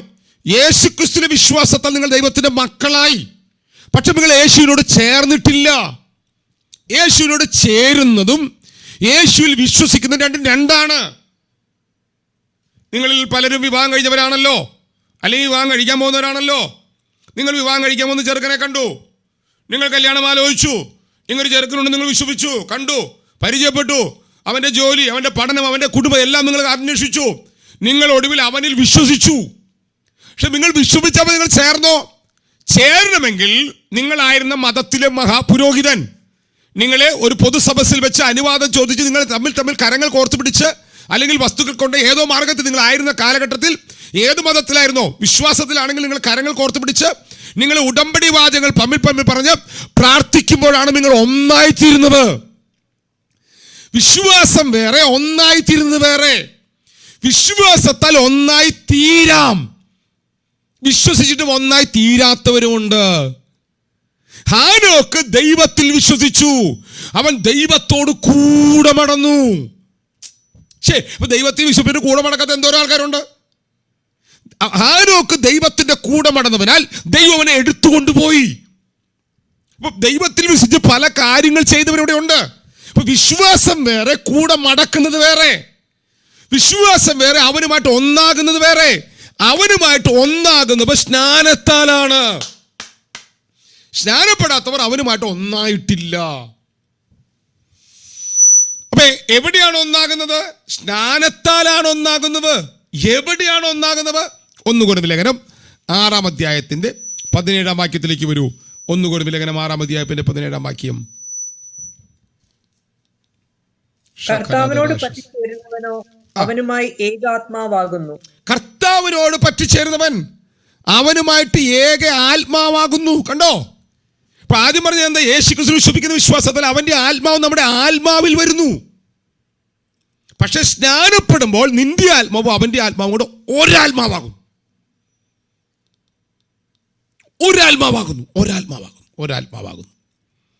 അപ്പൊ ഒരാത്മാവാകുന്നതിന്റെ റിസൾട്ട് എന്താണ്? ഇനിയാണ് നമുക്ക് ഉടമ്പടിയിലേക്ക് കയറാനുള്ളത്. പക്ഷേ ഇപ്പൊ നമുക്ക് ഉടമ്പടിയിലേക്ക് കയറിയാൽ അത് തീരില്ല. അപ്പൊ ഞാൻ അതിന്റെ ക്ലൂ പറയാം. വിശ്വാസത്താൽ നിങ്ങൾ രക്ഷിക്കപ്പെട്ടു. അപ്പൊ സ്നാനപ്പെടുമ്പോൾ എന്താ നടക്കുന്നത്? നിങ്ങൾ അവനോടുകൂടെ ഒന്നായി. നിങ്ങൾ അതിൻ്റെ റോമാലേഖനം 6:4 വായിച്ചേ. ഇനി ഞാൻ ഉടമ്പടിയുടെ ക്ലൂ പറയാൻ പോവാണ്. റോമാലേഖനം 6:4. അങ്ങനെ നാം അവന്റെ മരണത്തിൽ പങ്കാളികളായി തീർന്ന സ്നാനത്താൽ അവനോടുകൂടെ കുഴിച്ചിടപ്പെട്ടു. നാളെ ഞാനത് വിശദീകരിക്കാമേ. അടുത്ത വാക്ക്, ക്രിസ്തു മരിച്ചിട്ട് പിതാവിന്റെ മഹിമയാൽ ജീവിച്ചെഴുന്നേറ്റതുപോലെ നാമും ജീവന്റെ പുതുക്കത്തിൽ നടക്കേണ്ടതിന് തന്നെ. ആ വാക്കൊന്ന് പറയാമോ? നാമും ജീവന്റെ പുതുക്കത്തിൽ നടക്കേണ്ടതിന് തന്നെ. അപ്പൊ സ്നാനപ്പെടുന്നവരാണ് എന്തിന്റെ പുതുക്കത്തിൽ നടക്കുന്നത്? ജീവന്റെ പുതുക്കത്തിൽ നടക്കുന്നത്. അപ്പൊ സ്നാനപ്പെടാത്തവൻ ജീവന്റെ പുതുക്കത്തിൽ നടക്കുന്നില്ല. ജീവന്റെ പുതുക്കത്തിൽ നടക്കുന്നവന്റെ പേരാണ് ജീവപുസ്തകത്തിലുള്ളത്. ജയിക്കുന്നവന്റെ പേര് ഞാൻ ജീവന്റെ പുസ്തകത്തിൽ എഴുതും. ആ ജയം നടക്കുന്നത് എങ്ങനെയാണ്? ആ ജയം നടക്കുന്നത് വിശ്വാസത്താലാണ്. വെളിപ്പാട് പുസ്തകം 3-ാം അധ്യായത്തിന്റെ 1 മുതൽ 6 വരെയുള്ള വാക്യങ്ങൾ വായിക്കുക. ജയിക്കുന്നതിന്റെ പേര് ഞാൻ ജീവന്റെ പുസ്തകത്തിൽ മായ്ച്ചു കളയില്ല. അപ്പൊ തോറ്റവന്റെ പേരോ മായ്ച്ചു കളയും. ജീവോസിൽ പേരെഴുതി കാണാത്ത ഏവനെ തീപ്പൊയ്കയിൽ തള്ളിയിടും. വെളിപ്പാട് 20:15. അപ്പൊ ജീവന്റെ പുതുക്കത്തിൽ നടക്കാനാണ് സ്നാനപ്പെടുന്നത്. ഇത്രയും കിട്ടിയോ? അവന്റെ ഏറ്റവും വലിയ ഹയർ സ്റ്റേജ് ആണ് നമ്മൾ അവനെ പോലെയായി ജയിച്ച് നമ്മൾ നിത്യതയിൽ പോകുന്നത്. അപ്പോൾ സ്നാനപ്പെടുന്നതിനാലാണ് ജീവന്റെ പുതുക്കത്തിൽ മടക്കാൻ തുടങ്ങുന്നത്. അതിനാലാണ് നാം ജയാളികളാകുന്നത്. ഒടുവിൽ നിത്യയുഗങ്ങൾ കർത്താവിനോടുകൂടെ അവന്റെ മഹത്വ ശരീരത്തിന് അനുരൂപരായി രൂപാന്തരപ്പെട്ട് 8 വിധ താഴ്ചയുള്ള ഈ ശരീരം അവന്റെ വരവിൽ അവന്റെ മഹത്വമുള്ള ശരീരത്തോട് അനുരൂപപ്പെട്ട് നിത്യയുഗങ്ങൾ നമ്മൾ കർത്താവിനോടുകൂടെ വസിക്കും. ഇത് അകത്ത് പ്രത്യാശയായി കയറിയ ഭക്തന്മാരാണ് ഈ ഭൂമിയിലെ ഒരു കാര്യങ്ങളെയും അവരെ സ്വാധീനിക്കാതെ നിത്യതയെ മാത്രം ലക്ഷ്യമാക്കി അവർ ജീവിക്കാൻ തുടങ്ങിയത്. എന്നോട് പലരും ചോദിച്ചിട്ടുണ്ട്, പാസ്റ്റേ കർത്താവിനെ സ്നേഹിക്കാൻ ഇറങ്ങിയിട്ട് എന്താ കിട്ടിയേ? ഞാൻ കർത്താവിനെ സേവിക്കാൻ ഇറങ്ങിയത് എന്തെങ്കിലും കിട്ടാനല്ല. എൻ്റെ കയ്യിലുള്ളത് മൊത്തം നഷ്ടപ്പെടുത്തിയിട്ട് ഞാൻ ഇറങ്ങിയത്. നിങ്ങൾക്ക് ഞാൻ പറഞ്ഞ ആശയം മനസ്സിലായോ? എനിക്ക് അന്നുണ്ടായ എൻ്റെ കയ്യിലുണ്ടായിരുന്ന മുഴുവൻ നഷ്ടപ്പെടുത്തിയിട്ട് എല്ലാം വലിച്ചെറിഞ്ഞിട്ടാണ് ഞാൻ കർത്താവിൻ്റെ പുറകെ ഇറങ്ങിയത്. ഞാൻ 15-ാമത്തെ വയസ്സിൽ സ്നാനപ്പെട്ട കാര്യമല്ല ഞാൻ പറയുന്നത്. 1997 കർത്താവിനോട് ഇടപെട്ടപ്പോൾ ഞാൻ വിശ്വാസത്തിലേക്ക് യഥാർത്ഥത്തിൽ വന്ന സമയത്ത് എനിക്കുണ്ടായ സകലതും വലിച്ചെറിഞ്ഞിട്ട് ഞാൻ യേശുവിലേക്ക് വന്നപ്പോൾ. നിങ്ങൾ ഈ സുവിശേഷം വായിക്കുമ്പം സുവിശേഷത്തിനകത്ത് മത്തായിയുടെ സുവിശേഷത്തിനകത്ത് ഈ സ്വർഗരാജ്യ ഉപമകൾ പറഞ്ഞ കൂട്ടത്തിൽ കർത്താവ് ഒരു കാര്യം പറഞ്ഞു. നിധി മറഞ്ഞിരിക്കുന്ന വയല് കണ്ടാൽ ആ വയല് കണ്ടവൻ, നിധി കണ്ടവൻ തൻ്റെ കൈക്കകത്തുള്ളത് മൊത്തം വിറ്റ് അവൻ വന്ന വയൽ വാങ്ങും. കാരണം വാങ്ങാൻ വയലിന് കൊടുക്കേണ്ടത് വയലിന്റെ വിലയാണ്. പക്ഷെ വയലിനകത്തുള്ളത് നിധിയാണ്. ആ രാജ്യം മുഴുവൻ വാങ്ങാനുള്ളത് അതിനകത്തുണ്ട്. അതുകൊണ്ട് സുവിശേഷം എന്തെങ്കിലും നേടാനുള്ളതല്ല, സുവിശേഷം നേടേണ്ടവനെ നേടാനുള്ളതാണ്. ഇനി അവനെ നേടിയാലോ, അവനെ നേടിയാൽ നിനക്ക് വേണ്ടതെല്ലാം അവൻ തുറക്കും. ഒരു ആമ്യം പറയാൻ പറ്റുന്നുണ്ടോ? വേണ്ട, സാരമില്ല, അവിടെ നിൽക്കട്ടെ. അപ്പം ഇനി നമ്മൾ പ്രവേശിക്കാൻ പോകുന്നത് സ്നാനം ഉടമ്പടിയുടെ അടയാളമാണ്. അപ്പോൾ അതിന് നിങ്ങൾ നാളെ വരുമ്പോൾ, നാളെ ഞാൻ ക്ലാസ് എടുക്കുകയാണെങ്കിൽ നാളെ വരുമ്പോൾ നിങ്ങൾ വായിച്ചു വരേണ്ട ഭാഗങ്ങൾ ഞാൻ പറയാം. നിങ്ങളത് വായിച്ചു വരണം. 1 എഴുതിക്കോ, ബൈബിൾ വായിക്കാൻ താല്പര്യമുള്ളവർ. 1 ഉൽപ്പത്തി പുസ്തകം 15-ാം അധ്യായം വായിക്കണം. 2 ഉൽപ്പത്തി പുസ്തകം 17-ാം അധ്യായം വായിക്കണം. 3 മത്തായിയുടെ സുവിശേഷം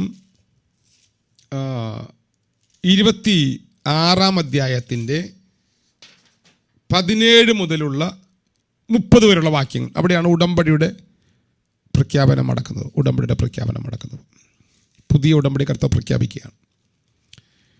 ഒരു ഭാഗം കൂടെ വായിച്ച് നിങ്ങൾ നാളെ നല്ല കുട്ടികളായിട്ട് വരുമെന്ന് ഞാൻ വിശ്വസിക്കുന്നു. കൊലോസ്യ ലേഖനം 2-ാം അധ്യായത്തിൻ്റെ 9 മുതലുള്ള 6 മുതൽ 15 വരെയുള്ള വാക്യങ്ങൾ. അതിനകത്ത് സ്ട്രെസ് ചെയ്ത് വായിക്കേണ്ട വാക്യം 10, 11, 12 വാക്യങ്ങൾ. ഇത് കൊലോസ്യ ലേഖനം 2-ന്റെ 6 തൊട്ട് 15 വരെ ആദ്യം വായിക്കുക. അവിടെ സ്നാനത്താൽ നിങ്ങൾ അവനോടുകൂടെ അടക്കപ്പെടുകയും, അവിടെ 11-ാം വാക്യം, നിങ്ങൾക്ക് ക്രിസ്തുവിൻ്റെ പരിച്ഛേദനയാൽ ജഡശരീരം ഉരിഞ്ഞു കളഞ്ഞൊരു വാക്യം കാണാം. പരിച്ഛേദന കാണാം. ആ പരിച്ഛേദന ഉടമ്പടിയുടെ അടയാളമാണെന്ന് ഉൽപ്പത്തി 17 കാണാം. ഉൽപ്പത്തി 15-ലാണ് അബ്രഹാം ദൈവത്തെ വിശ്വസിച്ചത്. ഉൽപ്പത്തി 17-ലാണ് പരിച്ഛേദന നടക്കുന്നത്, പരിച്ഛേദന കർത്താവ് പ്രഖ്യാപിക്കുന്നത്. അപ്പം ഉടമ്പടിയിലേക്ക് വന്നവൻ, 1 ദൈവത്തിൽ വിശ്വാസം ഉടമ്പടിയാൽ ഉണ്ടായി, 2 പരിച്ഛേദന നടക്കുന്ന ഉൽപ്പത്തി 17-ൽ അവൻ്റെ മേൽ അങ്ങ് അനുഗ്രഹം അങ്ങ് തുറക്കാൻ തുടങ്ങി. ആ പരിച്ഛേദന, അന്ന് ജഡത്തിൽ നടന്ന പരിച്ഛേദന, ഇപ്പോൾ ആത്മാവിൽ നടക്കുന്നതാണ് സ്നാനം. നിങ്ങൾ സ്നാനപ്പെടുമ്പോൾ എന്താ നടക്കുന്നത്? അന്ന് അവർ ജഡത്തിൽ പരിചവനേറ്റു. ഇപ്പോൾ നടക്കുന്ന പരിചവന ജഡത്തിലല്ല, ആത്മാവിനാൽ ഹൃദയത്തിനകത്താണ് പരിചവനം നടക്കുന്നത്. അപ്പോൾ സ്നാനം ഉടമ്പടിയുടെ അടയാളമാണ്. നമുക്ക് നാളെ പഠിക്കാം കേട്ടോ. അത് കറക്റ്റ് ഇപ്പോൾ 9:29 ഇനി പരിചവനെ കുറിച്ച് പറയുന്ന മറ്റൊരു വാക്യം കൂടി ഉണ്ട്. റോമാലേഖനം 2-ാം അധ്യായത്തിൻ്റെ സമാപന വാക്യമാണ്. ആ വാക്യം 2-ാം അധ്യായത്തിൻ്റെ സമാപന വാക്യങ്ങളാണ്. ഈ വാക്യങ്ങൾ നിങ്ങൾക്ക് ചേർത്ത് വെച്ച് വായിക്കുകയും പഠിക്കുകയും ചെയ്തത് നല്ലതാണ്. അങ്ങനെ നിങ്ങൾ പഠിച്ചാൽ സ്നാനത്താൽ നിങ്ങൾ ദൈവിക ഉടമ്പടിയുടെ ഭാഗമായി മാറുന്നു. അത് നിങ്ങളുടെ അകത്ത് കയറിയാൽ നിങ്ങൾ അന്നു മുതൽ അബ്രഹാമിൻ്റെ മക്കളായി മാറും.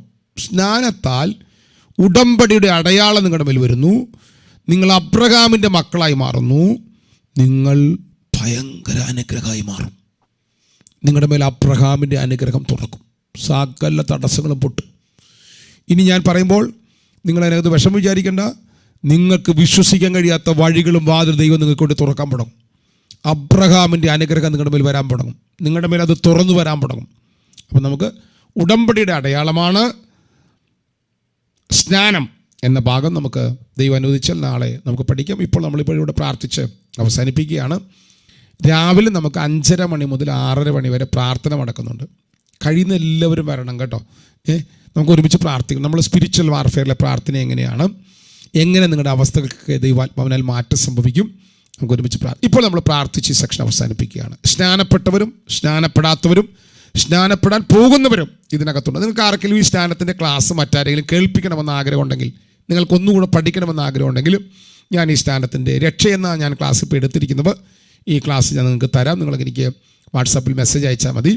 നല്ല ക്ലാസ്സാണെന്ന് എനിക്ക് തോന്നുന്നു. മറ്റുള്ളവർ പറഞ്ഞു കൊടുക്കാനും പഠിപ്പിക്കാനൊക്കെ നിങ്ങൾക്ക് ഈ ക്ലാസ് നോട്ട് ഉണ്ടാക്കണം. നിങ്ങൾ എന്നിട്ട് നിങ്ങളുടെ കൂട്ടുകാർക്ക് പറഞ്ഞു കൊടുക്കണം. ഓഡിയോ ക്ലിപ്പ് നിങ്ങൾ ഈ സ്നാനത്തിൻ്റെ ക്ലാസ് നിങ്ങൾക്ക് അല്പമെങ്കിലും ദൈവാത്മാവ് സ്വാധീനത തുറക്കാൻ നിങ്ങൾ പ്രാർത്ഥിക്കുന്നവർക്ക് ഈ ക്ലാസ് അയച്ചു കൊടുക്കണം.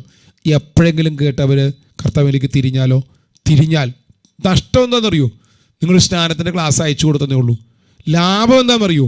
ഒരു വ്യക്തിയെ നരകത്തിൽ നിന്ന് സ്വർഗത്തിൽ എത്തിച്ചു എന്നുള്ളതാണ്. ഒരു വ്യക്തിയെ ഭൂമിയിൽ ജയാളിയാക്കി എന്നുള്ളതാണ്. ഒരു വ്യക്തിയെ ഭൂമിയിൽ പിശാചിൻ്റെ കോട്ടയ്ക്കകത്ത് പൊട്ടിച്ച് പുറത്തു കൊണ്ടുവന്നുള്ളതാണ്. ഞാൻ ആയിരക്കണക്കിന് ആൾക്കാർക്ക് മെസ്സേജ് അയക്കാറുണ്ട്. പലരും എൻ്റെ വാട്സാപ്പ് ബ്ലോക്ക് ചെയ്ത് വെച്ചിട്ടുണ്ട്. കാരണം ഞാൻ മെസ്സേജ് കണ്ടമാനം അയക്കുന്നതുകൊണ്ട്. പക്ഷെ എനിക്ക് എന്നാലും ഒരു പ്രശ്നമില്ല. ആര് ബ്ലോക്ക് ചെയ്താലും എനിക്കൊരു കുഴപ്പമില്ല. കാരണം ഇത് അയച്ചിട്ട് കുറേ പേര് രക്ഷിക്കപ്പെട്ടിട്ടുണ്ട്. കുറേ പേര്. എനിക്ക് ഭയങ്കര സന്തോഷമുണ്ടായി. നമ്മുടെ ഇതിനകത്തുള്ള ഒരു സഹോദരി, എൻ്റെ ഒരു നമ്മുടെ ചർച്ചിനകത്ത് അല്ലെങ്കിൽ നമ്മുടെ വാട്സാപ്പ്, നമ്മുടെ ശാലോ ഗ്ലോബൽ ഫാമിലിയുള്ള ക്ലാസ്സിനെല്ലാം വരുന്നൊരു സിസ്റ്ററാണ്. ആ സിസ്റ്ററിൻ്റെ ഹസ്ബൻഡ് വിശ്വാസത്തിലല്ല. ഞാൻ ആൾക്ക് നമ്മുടെ ഈ ക്രിസ്മസിൻ്റെ സമയത്ത് ഞാൻ ഇറക്കിയ ട്രാക്റ്റ് ഞാൻ അയച്ചു കൊടുത്തു. ആ സിസ്റ്റർ എന്നോട് പറഞ്ഞു, പാസ്റ്ററെ ആ ട്രാക്റ്റ് ബ്രദർ കണ്ടമാനം പേർക്ക് അയച്ചു കൊടുത്തു. കത്തോലിക്കനായൊരു ബ്രദർ പെന്തക്കോസിലെ പാസ്റ്റർ എഴുതിയ രക്ഷയുടെ സന്ദേശം കണ്ടമാനം പേർക്ക് അയച്ചു കൊടുത്തു കേട്ടോ. അപ്പോൾ ഒരു ഞാനത് ആ സഹോദരൻ്റെ പേര് ഓർത്തെടുത്ത് ഞാൻ അയച്ചതാ. അപ്പം അയച്ചു കൊടുക്കുക. ആരെങ്കിലുമൊക്കെ വായിക്കും, ആരെങ്കിലുമൊക്കെ രക്ഷിക്കപ്പെടും. ദൈവത്തിൻ്റെ നാമത്തിൻ്റെ മഹിമ നമുക്ക് ഈ രാജ്യം മുഴുവൻ, ലോകരാജ്യങ്ങൾ മുഴുവൻ തുറക്കണം. അതുകൊണ്ട് ഞാനൊരു വാക്ക് ഇപ്പോൾ പ്രാർത്ഥിക്കുകയാണ്. നിങ്ങളാരും ഇതിനെ ഒട്ടും വില കുറച്ച് കാണരുത്. നിങ്ങൾ സുവിശേഷം പഠിക്കണം, സുവിശേഷം പറയണം. സുവിശേഷം പറയാൻ തുടങ്ങി നിങ്ങൾ അനുഗ്രഹിക്കപ്പെടും. നിങ്ങൾക്ക് എനിക്ക് ഏറ്റവും അധികം സന്തോഷം സുവിശേഷം പറയാനാണ്. തൊണ്ട പൊട്ടി ചോര വന്നിട്ടുണ്ട്. രാവിലെ 8 മണി തൊട്ട് വൈകിട്ട് 10 മണി വരെ, 9 മണി വരെ 1000 പിള്ളേരോട് ഞാൻ സുവിശേഷം പറഞ്ഞിട്ട് 100 ഗ്രൂപ്പാക്കി ഇരുത്തി.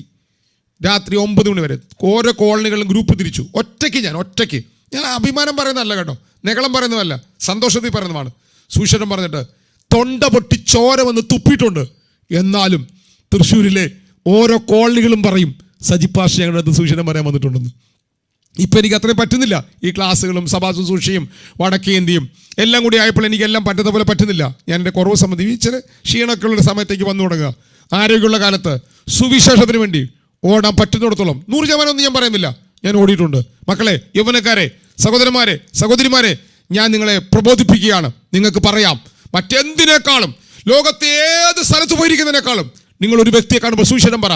വേണ്ട, നിങ്ങൾ അയച്ചു കൊടുക്കുക. ഇപ്പോൾ ഒരു ട്രാക്റ്റ് അയച്ചു കൊടുക്കുക, ഒരു ഓഡിയോ ക്ലിപ്പ്, ഈ പ്രവചനം പറയുന്ന, വാക്തത്വം പറയുന്ന, വാക്കുകൾ പറയുന്ന ഇതൊന്നും അയച്ചു കൊടുക്കാവേ. റിയൽ ഗോസ്പൽ അയച്ചു കൊടുക്കുക. അല്ല, നിങ്ങളിത് പഠിച്ച് നിങ്ങളൊന്ന് പറഞ്ഞു നോക്ക്, വ്യക്തികൾ രക്ഷിക്കപ്പെടും.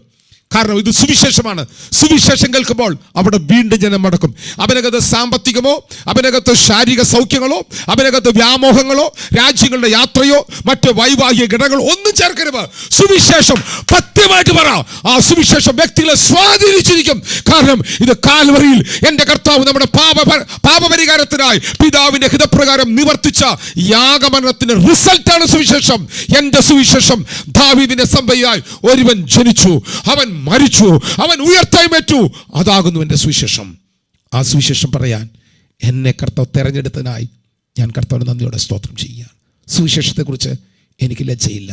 ഞാൻ എപ്പോഴും പറയാറ് കാര്യമുണ്ട്, ഞാൻ നല്ല മകനല്ല, നല്ല ഭർത്താവല്ല, നല്ല അപ്പനല്ല, നല്ല പാസ്റ്ററല്ല, നല്ല പ്രവാചകനല്ല, നല്ല ഉപദേഷ്ടാവല്ല, പക്ഷെ ഞാൻ നല്ല സുവിശേഷകനാണ്.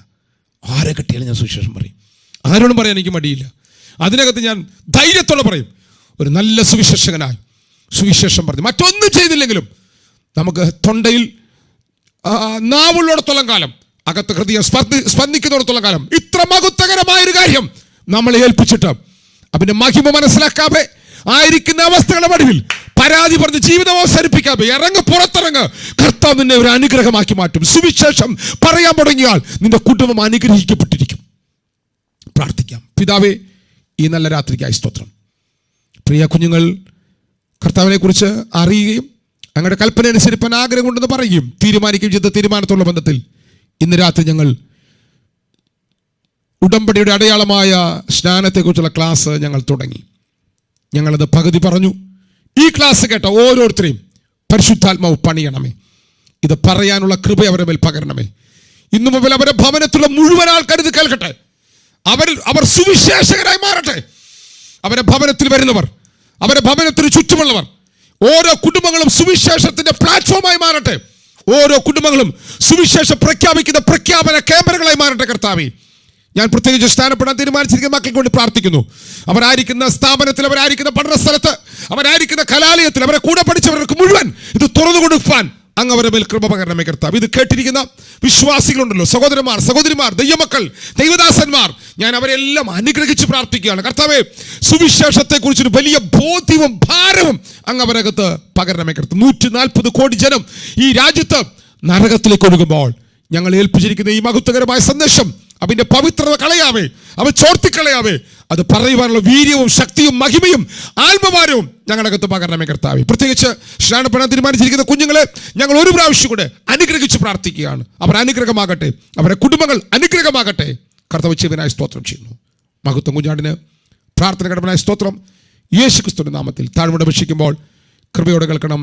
സ്വർഗീയ പിതാവേ, ആമേൻ, ആമേൻ, ആമേൻ. നമ്മുടെ കർത്താവായ യേശു ക്രിസ്തുവിന്റെ കൃപയും പിതാവായ ദൈവത്തിന്റെ സ്നേഹവും ആശ്വസിപ്പിച്ച് വഴിമടത്തുന്ന പരിശുദ്ധാത്മാവായ ദൈവത്തിന്റെ സഹവാസം കൂട്ടായ്മയും കാവലും പ്രാർത്ഥിച്ച സകല പ്രാർത്ഥനാ വിഷയങ്ങളും ഭൂലോകത്തുള്ള സകല വിശുദ്ധന്മാരോട് നമ്മൾ ഓരോരുത്തരും ഇന്നും വന്നേക്കും നമ്മുടെ കർത്താവ് യേശു ക്രിസ്തുവിന്റെ രണ്ടാം വരവിൽ ഇരിക്കുമാറാകട്ടെ. ആമേൻ, ആമേൻ, ആമേൻ.